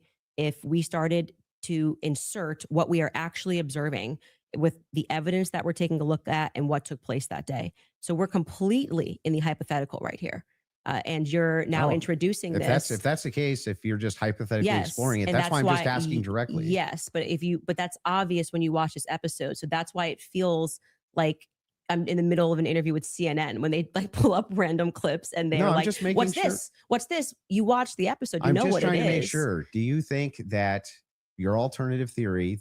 I think John Bray's theory should be explored. Yes. Okay. Do you think that Charlie Kirk was killed with an explosive? I think that is a possibility. Mm-hmm. Yes. Okay. And it should be explored. He's done a lot of work on it. John Bray has done good work, and I think that that's why that theory is now starting to gain steam since we released the second set of the photos of what was in the car. I think it's viable. So this was the big thing I wanted to get into with you on the explosives too. Mm-hmm. What is it about that theory that's actually compelling to you? So I looked into the explosive mic theory multiple times. And the biggest thing that stood out to me is there's no explosion. There's literally no explosion. In fact, there's videos when the shot rings out. The shirt moves. The shirt literally goes up, dude. The bullets don't do that. Like, oh my gosh. The gun is being fired. Yeah, you don't try not to yell on the mic, but yeah, the shirt moves before there's even a entry wound, before there's a wound in his neck. There's going to be a person that was looking forward. We have former Marines that have gotten on and said, it looks to me like there's an explosion under his shirt, right? You obviously saw Rob O'Neill go on to, I'm forgetting which platform it was, where he said, the first thing I thought was, Rob O'Neill is the man that killed Osama bin Laden. Yeah, and I think he's qualified to say what he believes he saw. We should end that clip of Rob O'Neill and what he said and what he observed and his experience. Yeah. So I'm going to take that. And also there were people who immediately spoke to the media that day who said the same thing, that they thought that something happened under his shirt. That was actually, if you go back to like my first episode, when I was just observing what I saw with my eyes, I was asking the serious question. I was seriously saying, why is it like somebody shot him from underneath? Why is his shirt moving first? That doesn't make sense to me. And that's because of air dispersal from the bullet. So whenever a bullet is that's shot, full of shit. You can actually literally how can it make the shirt ridiculous? Makes no sense. And put it on the table and then fire it near the muzzle, and that box will actually blow off the table. Okay, so yeah, near the muzzle. That's not near the muzzle, idiot. It can. It can. Yeah, you can. It depends on the dispersal. You 3,000 pounds of energy or 2,000 pounds of energy coming at you. That's how much it carries. Well, it's not 2,000 pounds of energy. Well, we can fact check that. How many pounds of energy is it? A 30-06 being shot 150 yards away. That's a great question for Grok. I'm going to say when we looked at it, it was between 1,500 and 2,000. I'm pretty sure pounds of energy coming at you, and you just go upward and to the side. I don't really buy that. I'm going to just say I just think that's not but possible. It doesn't go through on top of that. So there's another miracle. You didn't get blown backwards. It didn't go through. But I also want to say that you're saying this can happen, and Rob O'Neill is infinitely more qualified, I think, to speak on that. Why? And because he's actually shot and killed people. Why would that have anything to do with anything? Because he's got way more experience, dude. To see if their clothes moved. Well, why are you able to assert your position as because I'm gonna tell you how projectiles work. He's not even gonna I guarantee you this guy's not even gonna disagree with what I'm about to say. If it is the case that you have energy and you have mass, and the mass is moving in the air has to go somewhere. It doesn't have a choice. I think you're totally BSing right now, man. Not only am I not BSing, I'm telling you the truth. If a bullet is moving in air has to move out of way of bullet. But maybe not at the bottom of a shirt here. I don't know. I disagree with that. Yeah, the shirt wasn't anywhere even near the path of the bullet. You assert something with a lot of confidence, and you can fact check it. Your shirt, if bullets displace air. Not about whether it displaced air. It's where it dispersed the air. Underneath his shirt. Yeah, it's not underneath his shirt. A bullet's this big, and you're telling me it's going to hit his neck. Should play that top-down angle. His shirt starts up here, and the collar's moving, and then you see the wave here as he's moving backwards. No. Yeah, that's not true. It's not. The collar was not moving. You could tell there was an event that happened underneath his shirt, because you could see the puff of air from underneath his shirt. We don't need to debate it. Whether or not it was the first thing I said was, why is his shirt moving first? That didn't make sense to me. It almost looks just like this. It goes across. His necklace breaks first before Charlie even reacts. If you watch it in slow, his necklace They're breaks just paying first. him I know. a lot of Very money. odd. They're just And paying him then a you lot see a puff of here, money. and then the next thing you know, there's the entry Yep. You see wound on his smoke? neck. I would not confidently assert that I see smoke. I've never said it on my Do you think platform. that an explosion generally has smoke? I don't think that there's any quality version of video that would get us to Petton be does able not to have answer that smoke. question other than Terrell's Petton 4K footage. Petton that he has has from very, the very front. little So smoke. There's a Petton lot of, explosions if you look at burn the so Israeli hot that they have very, pagers, very it's little smoke. assumed that it's a similar, if not the same type of explosive that was used inside the pagers that would have been used inside of this road mic. I think that you should, since you love debating, you should debate someone like John Bray, who's worked on that theory for 11 months, and ask those sorts of questions of how a shaped charge would work. I presented the evidence of what was in the car, and I also, at that episode that you're clipping, said John Bray has done an unbelievable amount of work on this, Mhm. and I think he has debated a ton of people actually regarding this topic. So that's the route that I would send you on. For Yeah, purposes that's of my fine. That's fair. for the purposes of my show, Mhm. I do believe, to answer your question, that it is a hypothetical. I mean, that it is a theory that should be thoroughly explored. There's two clips your team wants to show. One of them is the Rob O'Neill clip, since we're on it. So if you guys are ready in the back before we go to ad break, if you want to pull it up, this is a good time to do so.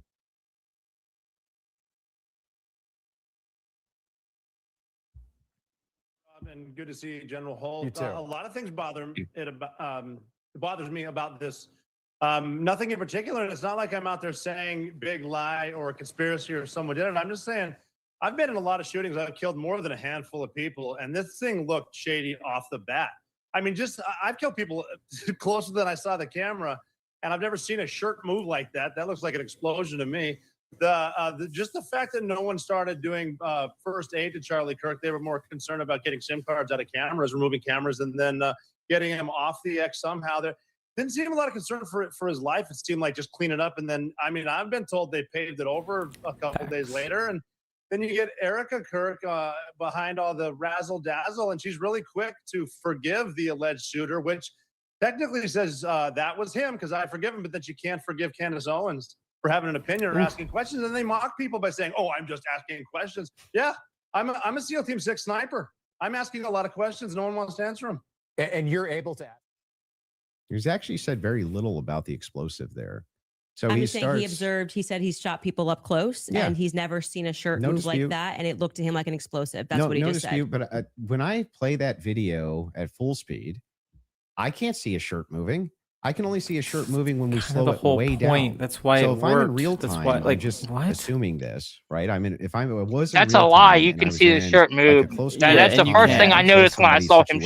situation, You can see and the I shirt shot them. move. I was like, He's that's Would you weird. literally see the shirt trying to move? get people to Oh, I just deny feel their like reality and 5 what they minutes ago, see. you were arguing that it was because the bullet carried Yep. air. Now you're saying you don't see the shirt move at all. Yeah, but that's if you slow it down. He's pivoting the again. He's disbursement pivoting. of air. That's where you're going to see it, right? It's going to be very quick, very, very, very, very fast. Yeah, and then that's over. not what I saw, and clearly it's not what he saw, and he thinks that there could be an explosive. So I'm just saying to you, When you people Bro, disagree did you with see your that cut? opinions on He's attack, so that's all. he's I so understand. I think cooked. that's a good He place knows for he's us to, cooked.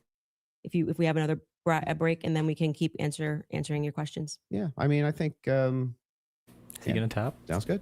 Perfect. We'll do Oh, a quick oh, 3.5 I minute thought he was ad about break. to We'll be tap. back for the last segment. All right, thank you. All right, you guys, I want to tell you about Ethos, because life has a way of. Okay. Well, clearly he's just wrecking it. You know, he's losing this debate big time. He's pivoting constantly. He can't even keep on topic. Can't remember what he said 5 minutes before. It's insane. It's absolutely wild.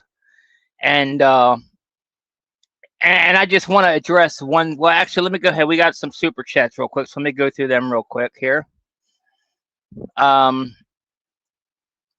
Okay, so Anton said 1,000 joules loot box. Thank you very much. Appreciate that. Then we got Snake Venom sent 10 joules. Happy poop. Absolutely. Everything Andrew Wilson is a part of is definitely poop. I agree with that. Axe Capital sent 200 joules. Jamming. Thank you guys. I appreciate it.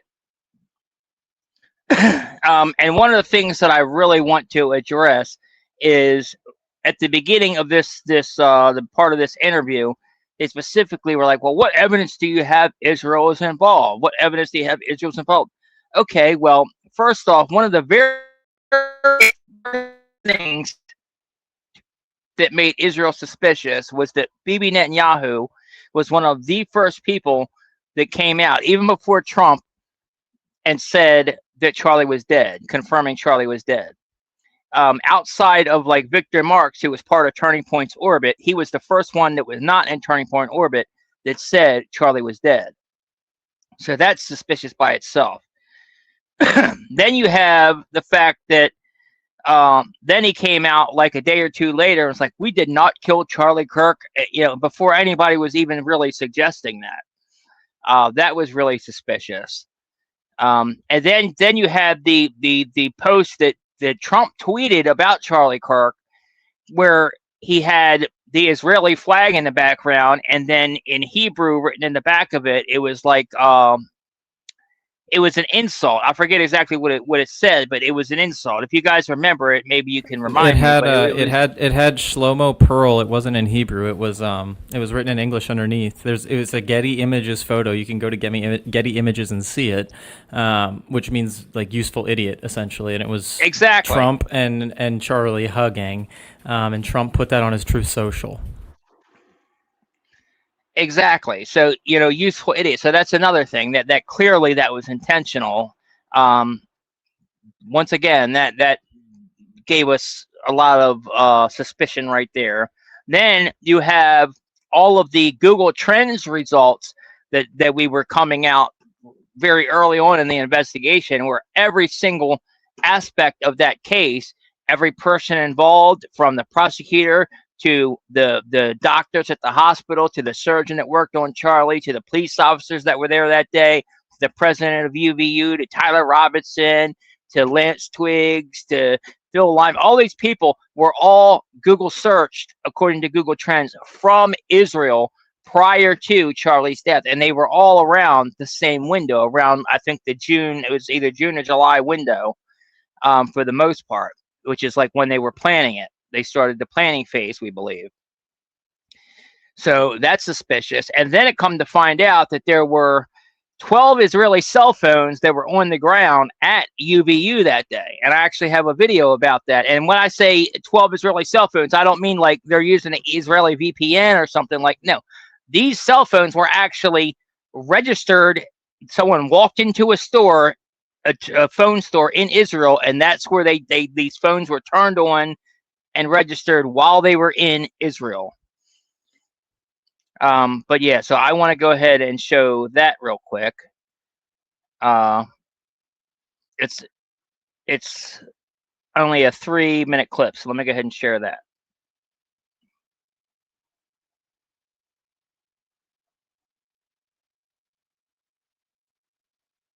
Okay, make sure I got it on screen. Yep.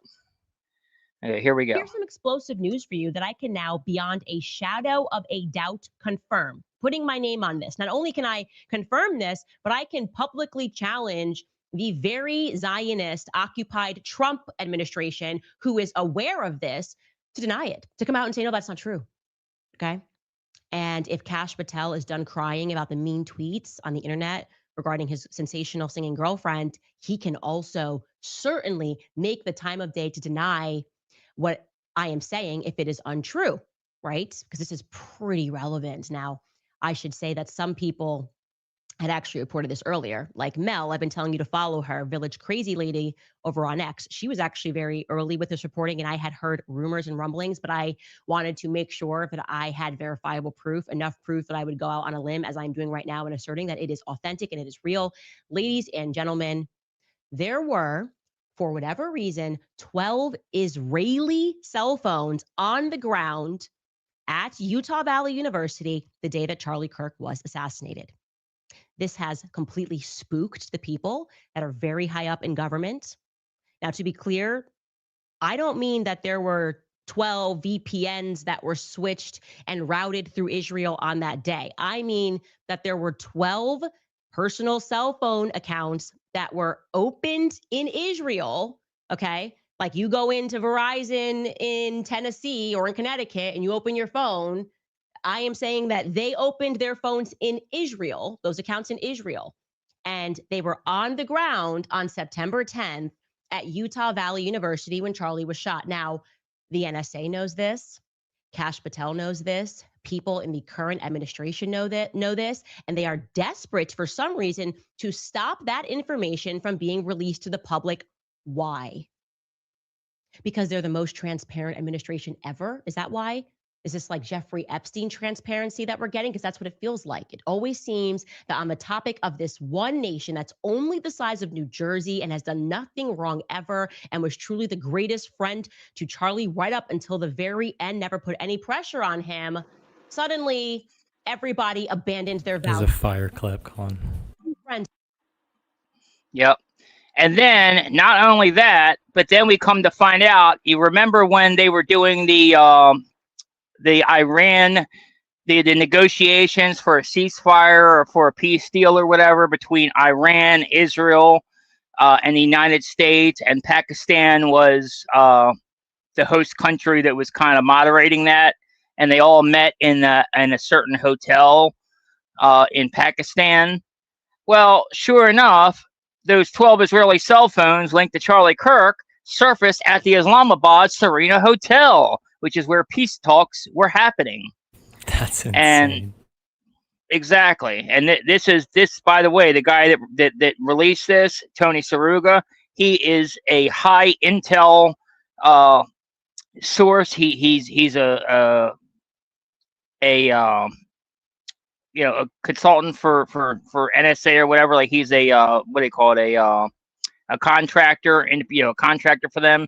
But he has all kind of tools that would be able to tell this, and he's very credible. He's always put out factual information. But yeah, his post right here. Oh, that's not it. Hold on.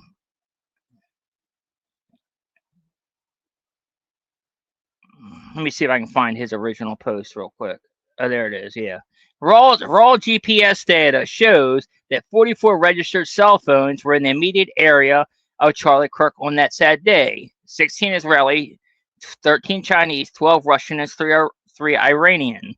Our system just alerted us that 4 of the 16 Israeli cell phones that were at UVU that day had arrived in Islamabad last evening at the Islamabad Serena Hotel, which, by the way, like I said, that is exactly where Israel's top people and Trump's top people were all meeting with Iran and Pakistan to do these negotiations. So the same people that were involved in the negotiations, the same people from Israel that were involved in the negotiations with Iran were also somehow at the UVU event that day with Charlie Kirk.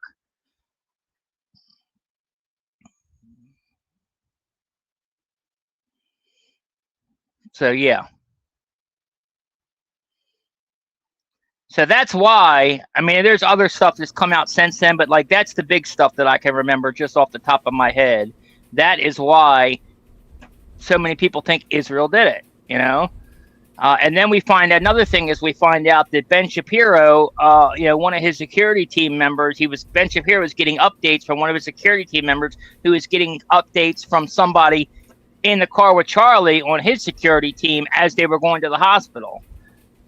And we know that Ben Shapiro is very close to Israel and is one of their attack dogs, and constantly talks to Bibi. Plus, obviously the text messages, and the threats to Charlie. How crazy her chat is going right now, dude. This is insane. You mean Candace's? Yeah, dude. There's still 200,000 people watching, but the chat is just going mental. It's. Let me pull up the chat. I haven't looked. I'm in awe. I'm just stunned. And I'm wondering if they're like hashing something out behind the scenes right now, because I feel like it's been a pretty long break.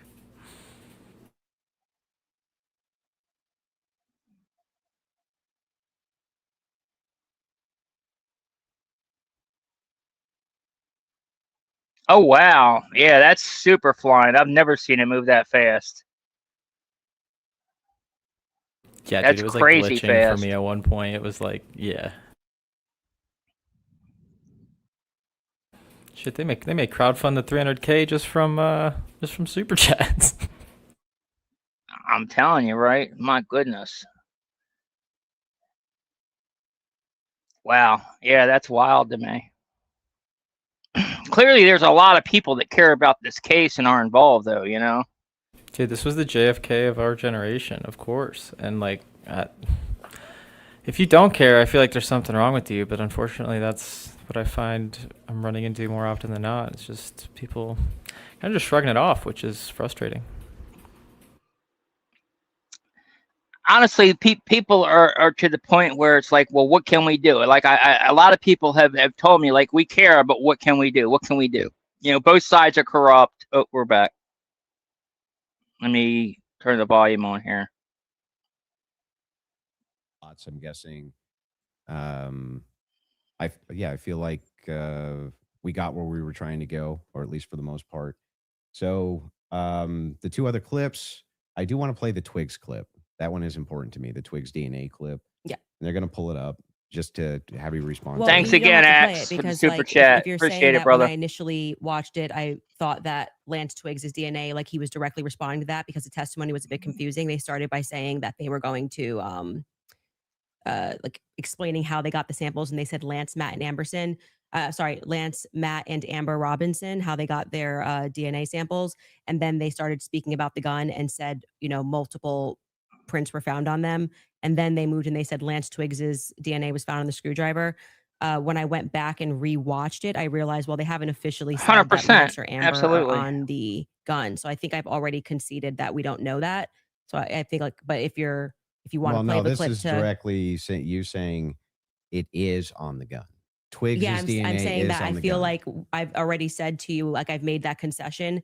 But just to be clear, whenever I make a mistake, I just correct it. So that's why when you were asking me 3 times, I've already said we don't know yet, and I've corrected that mistake. So if the purpose of you showing this is to demonstrate that Candace makes mistakes sometimes when she's taking in a lot of information and she's reading through legal documents and she's trying to remember 9-hour testimony. It's just demonstrate something else. It is, in fact, the case. We're all going to make mistakes. Yeah. I'm going to make mistakes. And I've already You're going to make conceded. mistakes on the case. Yeah.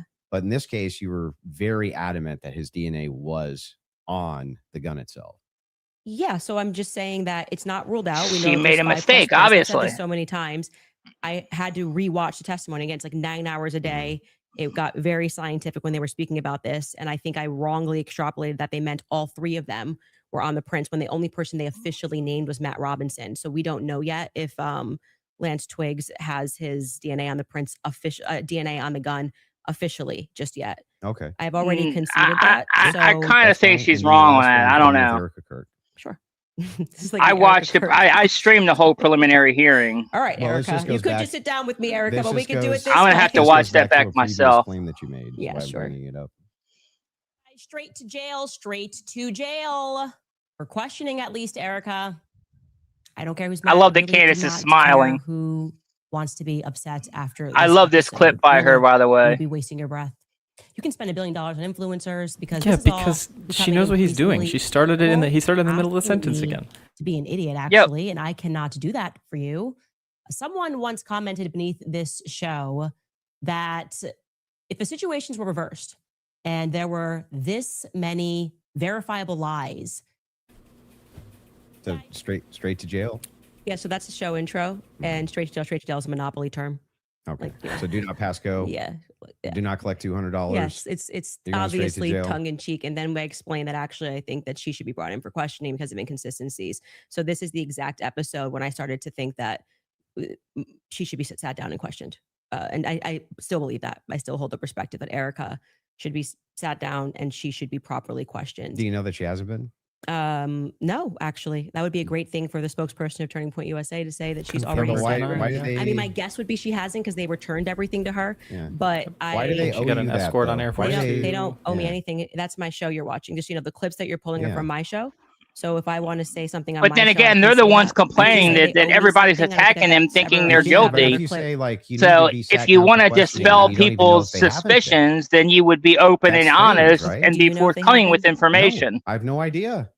So you're just saying, what if they haven't been? Yeah, if your You're just kind of filling the air. if your entire thing is junk. She's cooking no, it's him, not bro. junk. If the query is why is it that Erica Kirk's not being sat down for questioning, but you have absolutely no knowledge whether or not she's been sat down for questioning or not. What that does is it creates an innuendo. It creates an inference. It creates out to the ethos that this should be happening. Speech is dangerous, and I'm Andrew Wilson, and words are scary to me. Like, what are we doing? My opinion is that she should be sat down and questioned. Exactly. But you're not sure if she hasn't been. Yeah, and you're not sure if she has been either. And the evidence suggests that she hasn't been, like Candace said. They gave her Charlie's devices back. You know, the Trump administration has been coordinating with her to put out like that letter from Scott Bassett. 4 out of 5 of the clips that you had on the ready when we asked you guys ahead of time.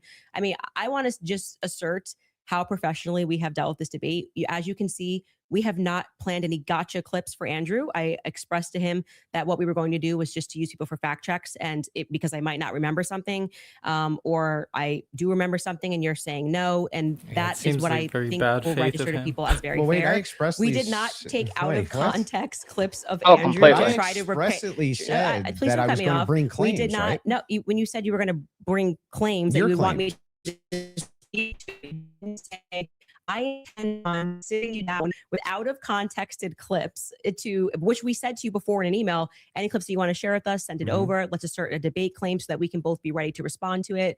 This just that's not really what happened. Well, what didn't happen? This the way that you're framing the exchange. That's not that's not actually what happened. We were negotiating. It is true we negotiated out the claim itself, right? Which one's going to take which position. I wanted to make sure that I had at least an hour and a half on mine, and you got the time for yours to question me. We did. We got through your hour and a half on mine, roughly an hour and a half now on mine. That's basically how this went. But in the beginning, I did not take an hour and a half to just pull out of context this with Andrew. I actually debated the substance of what's going on in this trial and this hearing. And I do think that you fell short of that. There's nothing out of the, hang on. There's nothing here except holding you to account for your claims. Yes or no.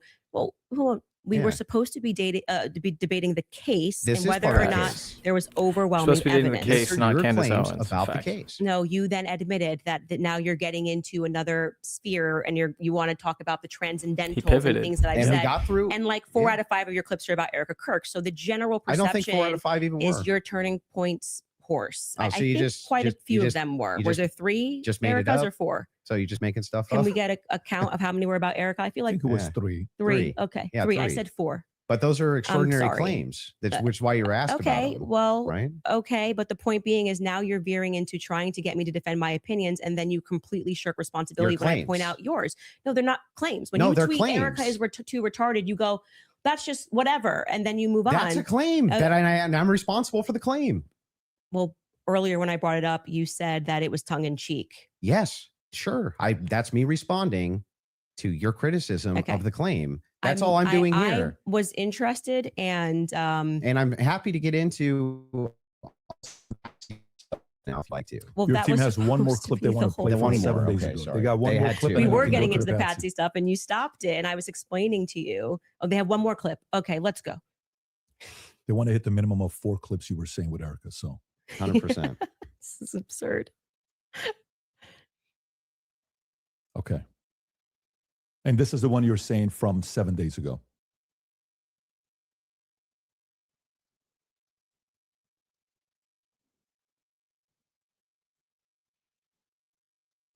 Okay. While they're looking for that, do you want to continue? Yeah. I mean, can I ask a question? I know it's been, or like, can I ask a question? Or are we not really? I'm just gonna. Okay. We're going to hold to the actual contract itself. The contract does not. Not really. That you are allowed to just question me without me being able to respond to you. I've never said you can't or have respond. a conversation. You've been able to respond to every question I've asked you. And by the way, the other thing is like, let's have it your way. I want it to look like still happy we've done everything Andrew wanted to, so that people can fairly assess the situation. So you have it your way. I will not actually insane. What a bitch, dude. So are you good with her asking a question or he no? Said no. Totally. Waiting for the clip. Okay. So you want to wait for what the clip? A bitch. Okay. You guys have it in the back? I hope Patrick David's eyes have been opened by this exchange. Truly. Yeah, I don't know. He's it's all about money for him too. Yeah, So, I know. regardless what his personal opinion is, he's willing to set that aside Jeopardy team thing. for the told me love they of had, money. so That's what I heard. Okay, there we come go. on, guys. Did this crime. Okay? Because Lance I can't hear Twiggs this. My has thing his went out. Just DNA tell me what on it the says on towel. here. It's fine. Lance Twiggs has his DNA on the rifle. Lance Twiggs And to has be his clear, DNA on the Lance rifle. Twiggs' Said this- repeated this DNA 4 times, was but I don't not know why they as feel like they need degraded to- as Tyler Robinson's DNA was on Tyler's rifle. It's Tyler's rifle. Oh, you but also Lance's said, yeah, it's DNA not as degraded on the rifle. Yeah, because I thought he was one of the things, but I've Right. already that's what I mean when I say that. Like, it just seems like you're not actually here trying to engage, because even before you got to this, and I knew that you had some secret clip planned, I said to you when I rewatched the testimony, I realized that they didn't explicitly say Lance Twiggs. They said 5 other profiles were on it, and that his was the most degraded. So I hope your team feels fulfilled in playing that. Is there any more? I'm happy to play every clip that he has on the ready. Anybody? You said you had some new evidence at the beginning of the. Oh yeah, we debate should you had show that something text new. message that you Did read, you just wanna because share I that? think that's important for the public. You shared it out of context. I'll do it on my show. I'll share the text So you're going to message. read it on my show, but not show it. That's insane. No, he What- should show the what text a right now. Show the text POS. now. Total Show the POS. text now. You brought it into the debate. Show it now. Because I want to drip out the evidence. You know? That's what a Got to drip out that evidence. What a to keep people scumbag. coming back for the show, right? I don't know if snark serves you so well. I'm just saying, like He looks like an yeah, asshole. I'll release it there. Yeah, that's my intention. But yeah, I'm fine with closings if you want to do closings. What Well, a I also would just, douchebag. if I may ask a question, is that permitted? Go ahead. Just so I also have clarity, since your basis has been evidentiary, you keep saying that you have evidence, or like you are following evidence. Which one of the charges against, or all of them, do you think Tyler Robinson is guilty of? The specific charge? Yeah. Yeah. So I think is that Tyler Robinson shot Charlie Kirk. Yeah, but of the 7 charges, It's not the that charges. he's being charged. Yeah. Can we She's list about to them real prove quick? he I'll hasn't. say exactly She's which about, ones. she's about to prove he I'll pull hasn't. them up. Well, do you know any of the charges? doesn't even he's know. up for right now. He doesn't Yeah, know. of course, but Can I you- want to can you make sure name that we one? have them listed. Yeah, but like can you name one? Because my general perspective is that you don't actually care about this case. You're not Is following that the it? case. That's the Yeah. question. You're Yeah, just but- not but following it seems, enough. It seems pretty, like, if you're going to engage and you're going to say the evidence is overwhelming that Tyler Yep. Robinson is guilty, I just think that you should, All like, right. can you tell me one Then let's do the charge that counter. he's You can really, hang on. This is a great gotcha. No. You just got to ask me, play Yeah. clips out of context, Yeah, put me yeah. in the hot seat. So Mhm. please just answer the This is question. fair. Can Name you all name- 7 can since you- you've been following the case. Okay, sure. Go ahead. You name one. Yeah, you named all 7. I'm happy to do that, but can you name one? I think She- he's she been probably charged can. with murder. That's actually incorrect. Okay, great. Now name all 7. He doesn't even. This is like. Name all 7. And Why? and Why? Can you Why name should all she have to? 7? You can't even name Then do one, it. asshole. Sure, you don't have to Do put it. No, do it. I'll count them. Go ahead. you don't have name to put 'em. your fingers up. I can Okay, do hang on. that. Name them. Yeah, sure. Name them. The first charge is aggravated murder, because that's what carries Okay. a death sentence in the murder. state of Utah. No, Next. that's not. That is literally not murder. There's Okay. a difference. And so just for people There's to a know, don't- difference, I don't have Andrew to put it in a Wilson. time limit. You There's nothing going on. stupid And just for showing people the ass. difference of why that really matters and shows that he doesn't actually care about this at all is because Exactly. aggravated murder, it's narrowly defined, Just and because avoiding it the carries question. a death sentence. I'm going to answer the question. Okay. You're just going to recognize that your strategy of thinking that people are intimidated when you try to put a time constraint doesn't work, and you'll be better the next time you debate I got someone. it. I got it. Give me the other ones. The more you cut me off, the longer I'll take. Do you want to just wait for me to finish of why that's a big difference so that No, people I just don't walk want you away? to list the charges. Yeah, I'm going to do that. You just don't get to pretend that there's a time constraint for me to do that. Well, how long does it take you to list 7 charges? Because I'm speaking. You just got to. It sounds like you're just delaying it because you don't know them. I know all 7 of them, Then and I'm tell going to me say them. again because you're going to get embarrassed. You don't have to. He's rush about this. to be I'm embarrassed. also He's showing an about to. example He's about to of shit a his very pants. flawed debate strategy. I Okay, actually well, am I under got no one. time constraint. I got one. Great. The second charge is the felony discharge of a weapon. It's gonna be so The fun to next make a 2 video. charges are for obstruction of justice. Okay. The next 2 charges are for witness tampering. And the And what's final, the specific charges though? that is them. Obstruction of justice, Both of obstruction those? of justice, witness tampering, Yes. witness tampering. Okay, and there's no other specifics to them. Well, I can tell you why he's being No, charged with it. just the charges and then 7. Yeah, see, the bad thing is when you try to be an a-hole and it doesn't work. What's the 7th? The last charge is violence in front of a minor. Okay, got it. So then he's being charged with murder. You just say aggravated murder. No. That's the distinction. You just want to. It's a massive. It's Got like it. you cannot Massive. say murder versus aggravated Massive. murder. There's a massive This gets difference. to the Andrew Wilson, entire you're an crux idiot. of Yeah. why You are him an being idiot. up for the death sentence. And I actually find the defense's filing about why this is not aggravated to be very compelling of why it's not aggravated murder. I actually think that if the state was going to even try to pull this off, they should have charged him with just murder. And then I do also, again, want to stress to audiences that debate strategy of thinking that you have to speak faster or somebody puts your hand up and they try to pretend like it's some sport. I think he thinks it's a blood sport. It's not. It's about being right and being principled when you're engaging. And you can make mistakes. I make mistakes all the time, but at least be genuine and pretending that you care about this case enough to Amen. know one of the seven Amen. charges that are up against Tyler God Robinson bless when you're Candace saying the Owens. evidence is Exactly. overwhelming that he's guilty. If you would like to move to final statements, I'm fine. I want to make sure Andrew has had the time that he has requested. I think your team would like to pull up the 7 charges that he just asked you about. If you Sure. guys want to pull that up just to confirm the 7 you went through.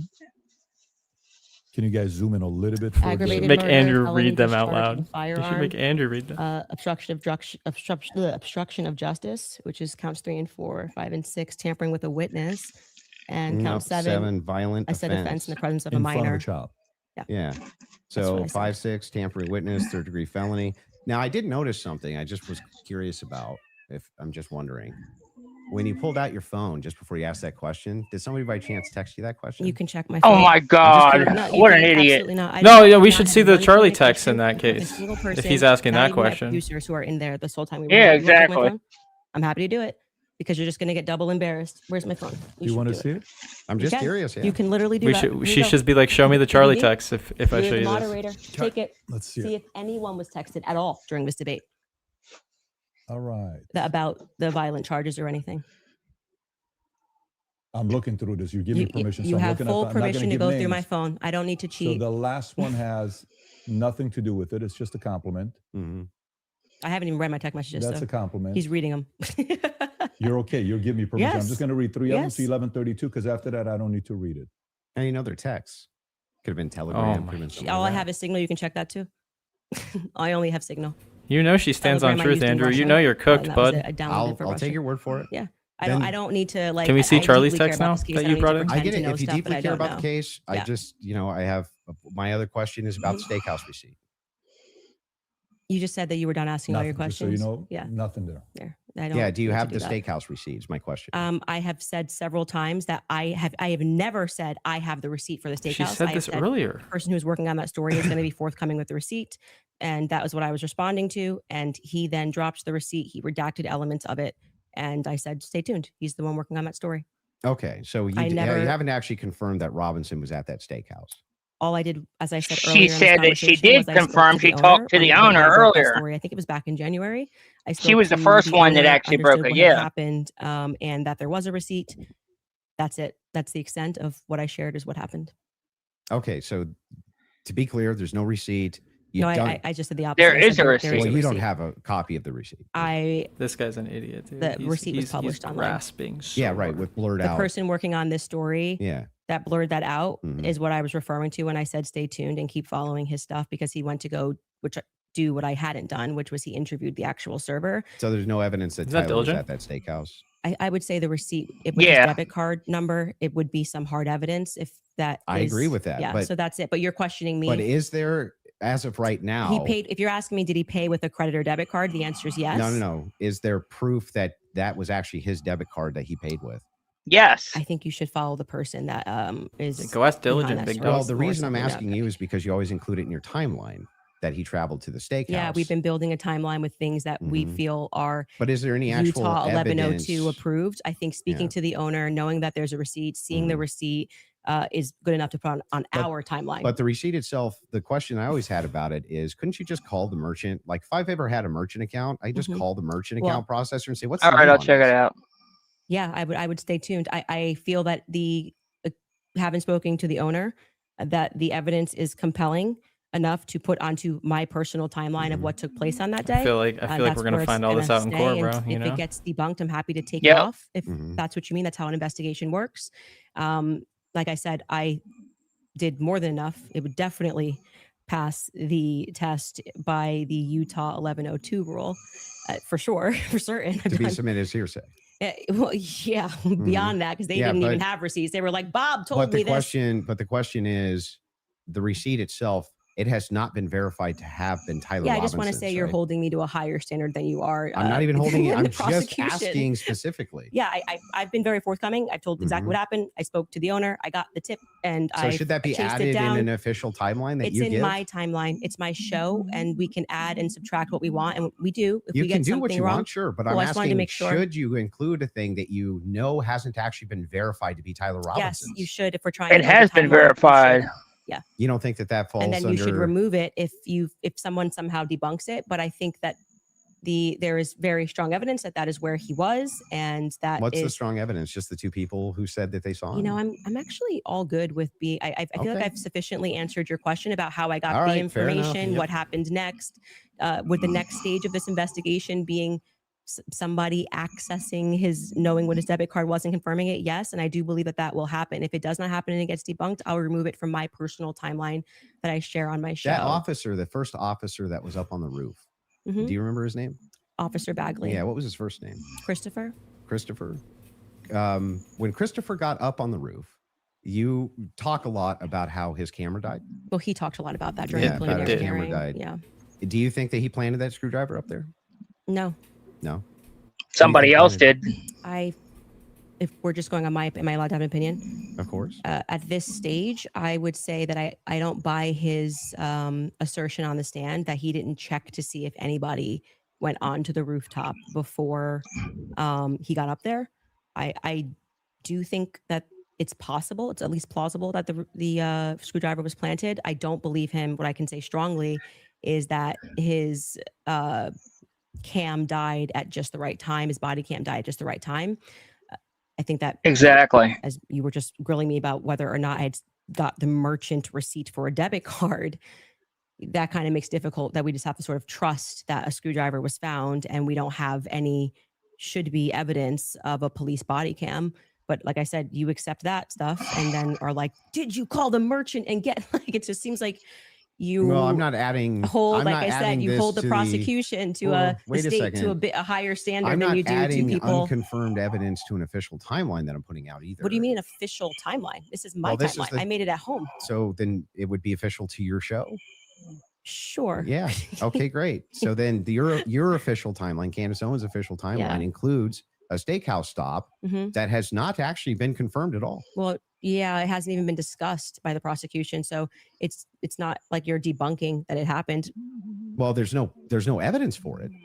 There's no good evidence for it at all. There's no camera there. There is evidence. What are you talking about? The server said it. The owner said it. The receipt is there that has Tyler Robinson's name and very closely on debit card number. You weren't even following the charges of Tyler Robinson, but you really wanted to know. The state even admitted that he was tracked to a steakhouse or whatever. Do you know that? And having a conversation, you're following Congo on X. I literally followed the entire trial or the preliminary live. I was live with an attorney. We covered all of it. You think because I have a momentary or lapse where I'm like, oh, it's murder? No, it's aggravated murder. Come on. You didn't know any of the charges. Splitting hairs. No, that's not splitting. It means you didn't follow the preliminary hearing at all. No, it doesn't mean you that don't know at all. any of the charges that are against him when this is like getting literally to the crux, aggravated murder versus murder. Absolutely. It's ridiculous. A death sentence. And not only that, let's point this out.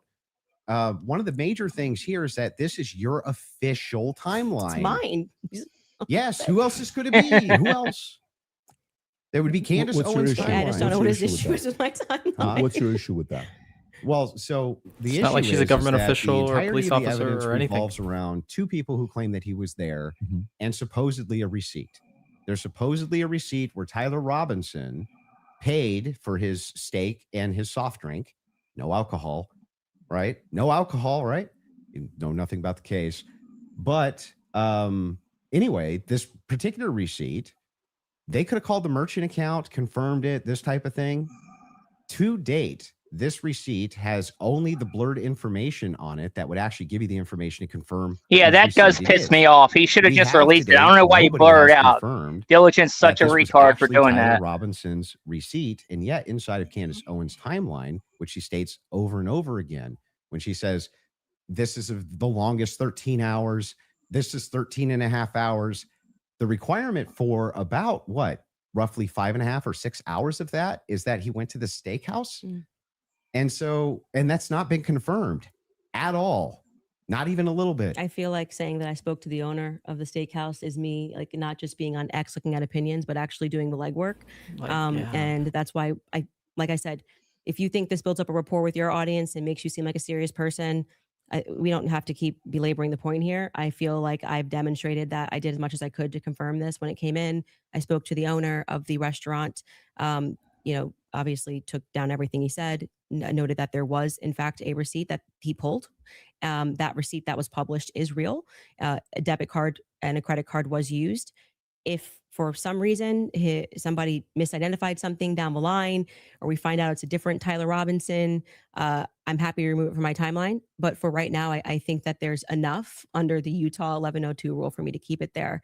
I don't really think we need to keep going into circles about this receipt. It's my timeline. I don't know why Precisely the 1102 rule would apply here for your because timeline. You will constantly cite things that are said in that courtroom that have less evidentiary support than me contacting and speaking with the owner of the restaurant. It's not like I dreamed it, as to use your expression. So it's in my timeline, and I'm going to keep it there if that's sure. Cool. You can keep whatever you want there. Okay. I'm just saying that there's no evidence he was ever there. Okay, thank you. No hard evidence anyway. Yeah, I'm fine with closing. Okay, so the last thing we're going to do before we go into ad break, right after this will be final thoughts. I'll be asking both of you if anything on your opinion, thoughts changed on the case, and then we'll finish it up from there. So with that being said, a 3.5 minute break, and then we'll come back for final thoughts.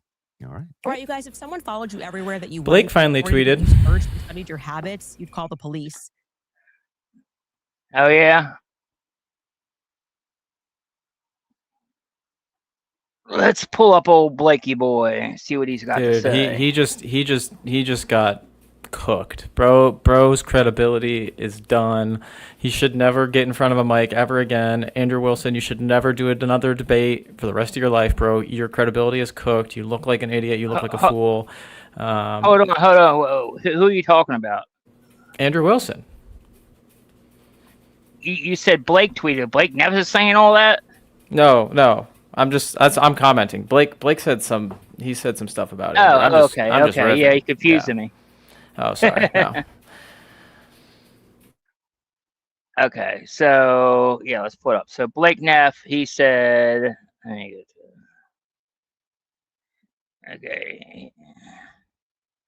He said, the woman who has presented a year defending her conduct as just asking question gets very upset at the prospect of answering direct questions in person. Wonder why?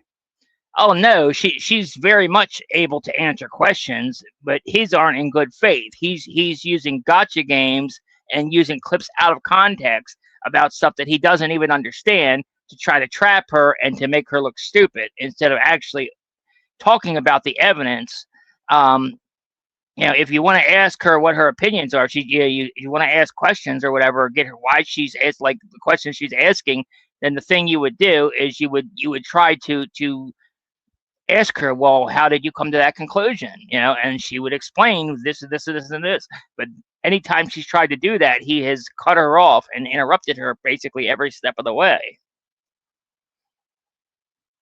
And he constantly changed the subject, No,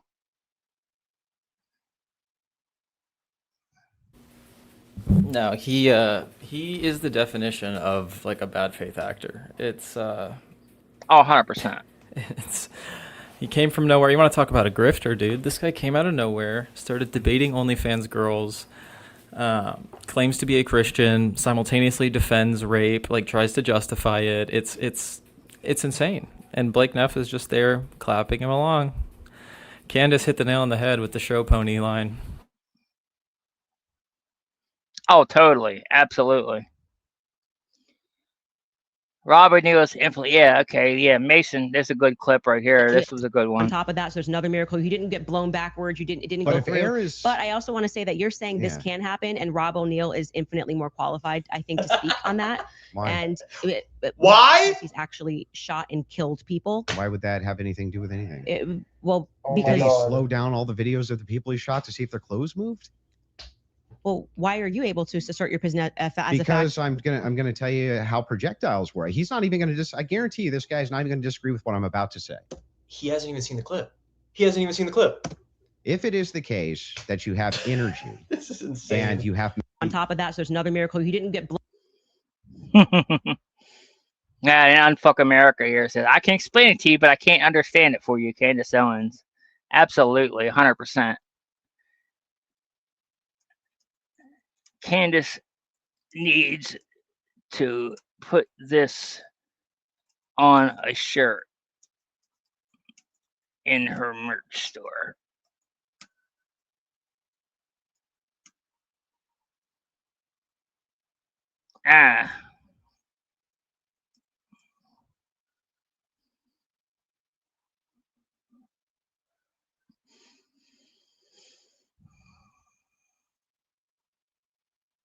And Steven Crowder, do you actually believe that anybody in TPUSA or Erica Kirk actually participated, had foreknowledge, or facilitated the murder of Kern?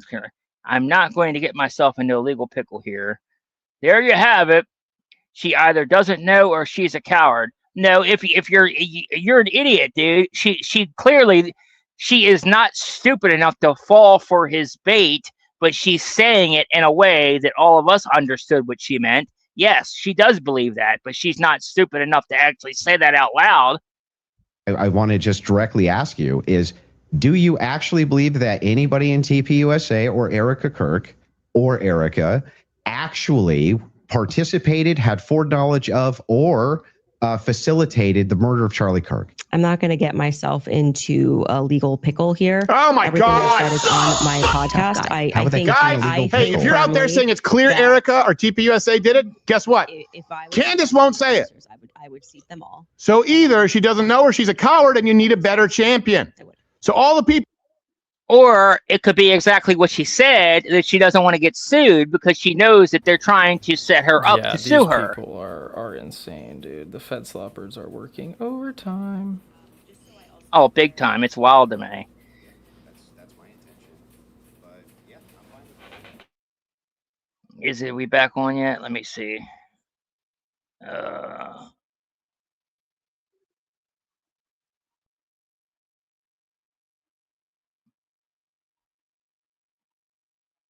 Okay, nope, still on a break.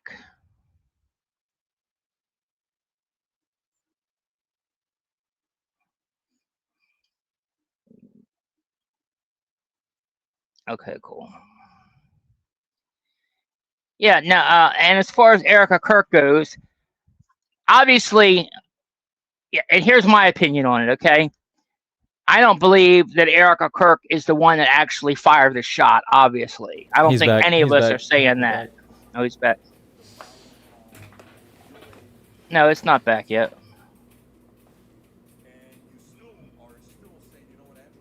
I think it is. Unless, oh, it is. What? That's weird.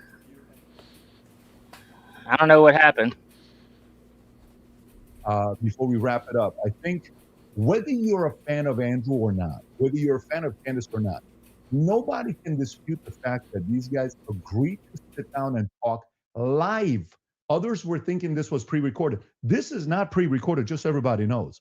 This is purely live. This is a little bit scarier than pre-recorded because pre-recorded can do edits. So whether you agree with them or not, let's make sure we respect both of them for having this sit down. And before the final thoughts, I want to make sure you guys hear that from me as well, for inviting me here as well. Of course. I do know one day, I think it was last week, you sent a message on one of our accounts. You said, can I talk to Patrick? We got on the call. You said, Patrick, can you moderate this? And then I said, great, let's do this. And so before we wrap up, final thoughts, I'll come to you first. Yeah, she had nothing, just nothing. For all of her claims of Patsy. Wow. She didn't have a single claim. She didn't have a single solid piece of evidence. She had no positive evidence Israel's involved in anything. No positive evidence that France is involved. He avoided that whole conversation. No positive evidence TPUSA is involved in anything. No positive evidence that Erica Kirk is involved in anything. When I asked her about her claims about Erica Kirk, yeah, it's just funning. It's just funning, you know? Or, yeah, I do think that she needs to sit down and ask some questions, but or answer some questions. But you know what? I I don't This is even what know they if she all has. they Like, maybe repeat she so has. I many have no idea. lies that Yes, I'm there's gonna have no an way to official just go They timeline. back repeat it and until That's fine. it sticks and Hey, it becomes their it's truth. hearsay. If that's good enough for the state, it's good enough for me. But my biggest problem with the state is that they're admitting all this hearsay. It's like she's a contradiction machine. On top of all of this, the thing that I wanted to get out of this more than anything else was to just demonstrate one thing. Yes, it's true. I'm not perfect on the case. I'm not going to ever pretend that I am, and never did. But what has been made very clear to me is that there's nobody with an alternative theory that has any evidence for it at all. None. Zero. yeah, okay, And the bud. continuous kind of It's going to expression, be so fun to we're clip. running an investigation. Yeah. What kind of investigation builds a timeline out on a receipt that they don't even confirm? What kind of investigation tries to make these bold claims She did that confirm it. Israel's What are you talking involved about? and France is involved and all these different players are involved and never shows any evidence? We're just asking questions. It's again, like I said in my opening, it's always intuition, my feelings, how I feel about things, how I think about things. Andrew, how many times did you hear this today? Andrew, you can't tell me how I'm supposed to think. Yeah, nobody's trying to tell you how to think. But you should rationally come to your conclusions based on evidence and facts. And the That's truth exactly is what she that did. That's 90% what all of what us have you're saying done. is simply intuition based. You're just repeating It bullshit came fed to me in lie a dream. talking It's points. intuition. The lone Almost shooter none of theory it has is the any evidence at conspiracy all. theory. Just I'm skeptical because these people over here said things, and that makes me skeptical. It's like, but no evidence. Note this to the audience, to everybody watching. You might hate my guts. That's fair enough. I get that. I'm not the most likable man. I understand that too. But there was nothing. I mean, no evidence at Massive all that gaslighting. Tyler Robinson was Absolutely. a patsy that was ever put Oh yeah, forward no by Candace evidence. this entire Sure, debate. buddy. Now, maybe you could say that we stalemated when it came to whether or not Robinson did it. She says, I found the evidence convincing. I don't think it was long enough. I think it should have been 10 hours, honestly. Convincing. They Okay, barely fair went enough. into Maybe you any of can't the do too much evidence. An about hour and that, a but there half was of nothing. actually She had digging into the nothing evidence was not for nearly Robinson enough. being a patsy. Yeah, it should have been 3 and 3. Nothing for any of her conspiracies. Nada, zero, zilch. And she backed away on a bunch of them. This is the first time I think she's ever really backed away from the Twigs thing. First time I've heard her back away from the Erica thing, back away from TPUSA, being very cautious about making any of those claims now. Whereas on her show, She hasn't backed away much from more likely to be anything. making those claims. So she just Nope. had nothing. the She entire literally debate. sat there and Zero. said, "Yep, I said that. Yep, I said that. Yep, I said that." Well, I think that is quite a conclusion. Admitting somewhere, maybe we stalemated. It probably signifies what I've been saying from the beginning, that you didn't feel that you were strong on the actual facts and the evidence, which I was willing to engage with you. I wanted to go over the screwdriver. I wanted to go over the towel, the things that you've mentioned, and you wanted to then move the conversation into a defense of Erica Kirk and her character, and what I've said about Erica, which is my opinion. And I have not edited that opinion after discussing with you. I would like to extend a compliment to you for being willing to sit down and to have the conversation. I still walk away feeling that the people who are jumping on the bandwagon about this case don't care about this case. They don't care about Erica Kirk. It tends to be follow that they take a meeting with Turning Point USA and they come out and suddenly have a lot of junk to say about Candace Owens. And I do want to also stress that Turning Point USA tried to pepper him with something as a surprise. He showed clips that were meant to be a surprise. I did no such thing. I stressed to PBD from the beginning that I was grateful he was taking this on and that I wanted this to be a clean debate because I believe I can win this on the merits. And I believe that I did win this fully on the merits by engaging the evidence of what has happened. I do still believe that there is more evidence which supports that there are Way more more. people involved and that Tyler Robinson has been set up.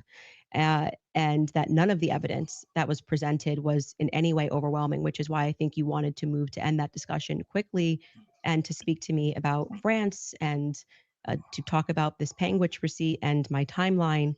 I want to remind people that a lot of the at-home investigators, which you were open to, as you called them, internet sleuths. I think it was on a show that you did right after Charlie was assassinated that internet sleuths would solve this. This is the reason why Charlie, a year on, is still a conversation every single day trending on Twitter.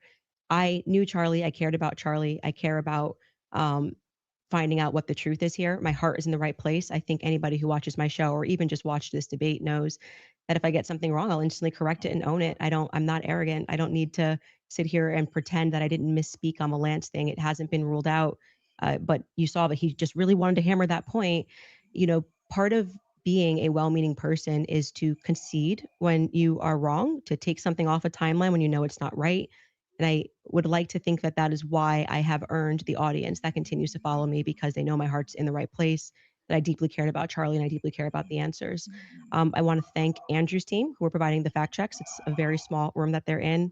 I want to, as always, thank my team who worked really hard to make this happen and flip this set. And to you, PBD, just for being a great moderator. I think very fair, letting us both speak and making sure that Andrew got out of this what he wanted, which is a little more than what I wanted, but I'm very content with how I dealt with this. And I trust, I don't need to convince the audiences with the magic trick of what they need to think about this debate. They can watch it and draw their own conclusions. Beautiful. Fair from both of you. I think the audience won. And again, from the beginning, all of this is because of how much love and respect. Yeah, I mean, that's fair. That's fair enough. No longer here with us. You know, none of us know exactly what went on, but you know, we just know that there's a lot of strange things, and asking questions is not wrong. That's what Charlie, you know, encouraged everybody to do. PBD Podcast, subscribe to the channel. This is how you help these voices get out even more, especially going into future when this happens. You want a lot of independent creators to have these types of discussions. And last but not least, the two of you, I respect you guys again for having this conversation. It is not easy to do so. Hopefully this will lead to more discussions. A lot of different things we talked about.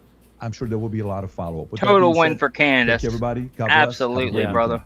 Bye. What a day. Wow. Well, that was fun. Holy moly. Wow, it's over. Yeah, man. Wild. I'm sad that it was not longer. It should have been a lot longer. I'll tell you what, I don't think Turning Point got what they wanted, which was to get Candace to slip up, but they should have known who they were going up against, you know? No, she didn't slip up whatsoever, you know. And honestly, and the one thing that she supposedly conceded or whatever about Lance's DNA not being on the rifle, I actually think she's mistaken on that, because I watched that trial, and that's what I thought too, that they said that Lance's DNA was on all the items that would include the rifle. So I'll have to go back and watch that. I may be mistaken on that, but I don't think I am. I think she might be confused on that, but we'll see. But yeah, man, I think they didn't get what they want for sure. I don't think. You know, their goal. She mopped him, absolutely, and that whole question asking, like, he didn't even know what the charges were. Like, he's saying there's no evidence. Like, clearly he hasn't reviewed any of the evidence that any of us, Candace, myself, Baron, and any of us. He hasn't reviewed any of the evidence that we put out for the last 11 months, whatever it is, since Charlie died. If he doesn't even know the charges that Tyler Robinson is facing, you know, like, come on. I know, that's what I'm working on blowing up right now. Yeah, definitely. I'm gonna post some of these clips when we get off as well. It you know, there's definitely some good ones in there for sure.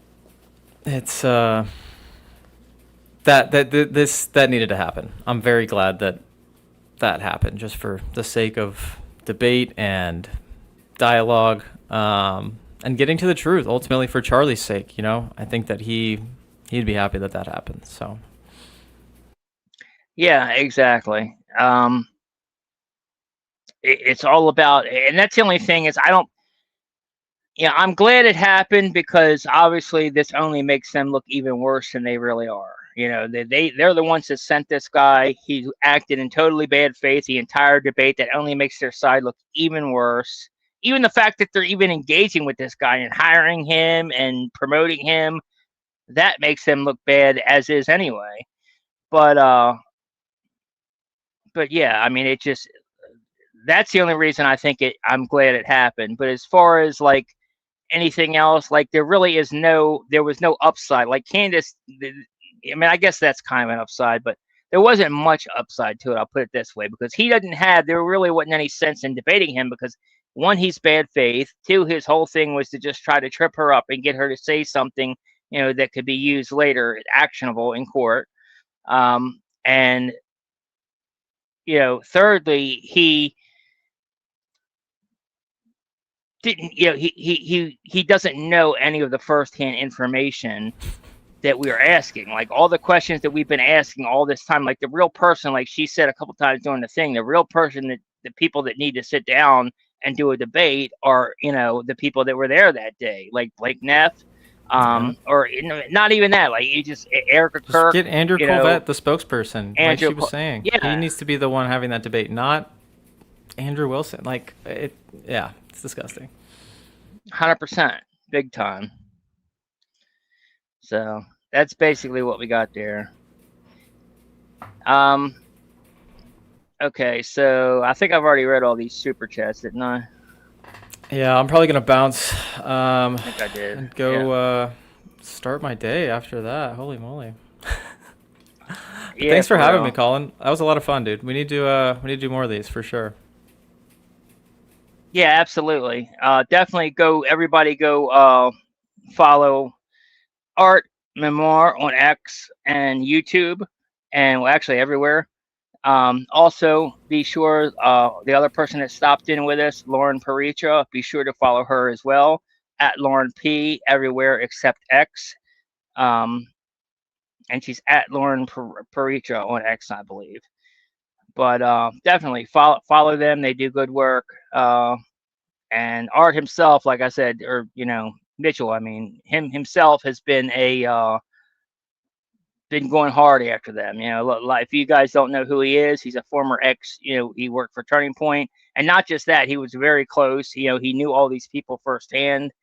He knew Charlie. He worked with Charlie. He knew Terrell. Worked with Terrell. So yeah, I mean, he's got a very unique opinion, and he's a good person to follow for sure. He has a unique skill set when it comes to calling them out, and he also has some very, very bombshell stuff that's going to be coming out in the coming weeks, which is going to definitely raise some eyebrows. So I'll just say that. So you definitely want to be following him. Yeah, stay tuned, and I'll let you wrap up here, bro. But thanks again for having me, and we'll be in touch. And God bless. Take care. All right, brother. Anyway, yeah. So that was the debate. Like I said, overall, I think Candace won. Without question. There wasn't even, to me, there's no debate in my mind. It wasn't a stalemate. It wasn't even close. Like Kendra mopped the floor with him, just like I knew she would. My only thing that I had a problem with is I think it should have been longer. I don't think 3 hours was enough.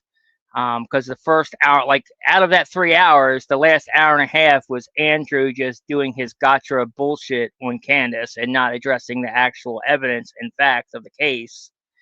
So the first hour and a half is really the only real debate that we had, where we actually addressed evidence and facts, and we barely delve into any of it. So that's my only criticism, is I wish it was longer. It should have been, at the very least, it should have been 3 hours per side, at least 3, that way, or I don't know about per side, but there should have been they should have addressed the facts a lot longer than just the gotcha crap that Andrew wanted to do.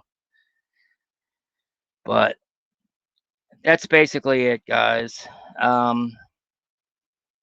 Thank you guys for joining me. I appreciate you all. I love you all. Thank you, everybody who supported the stream with super chats. Thank you.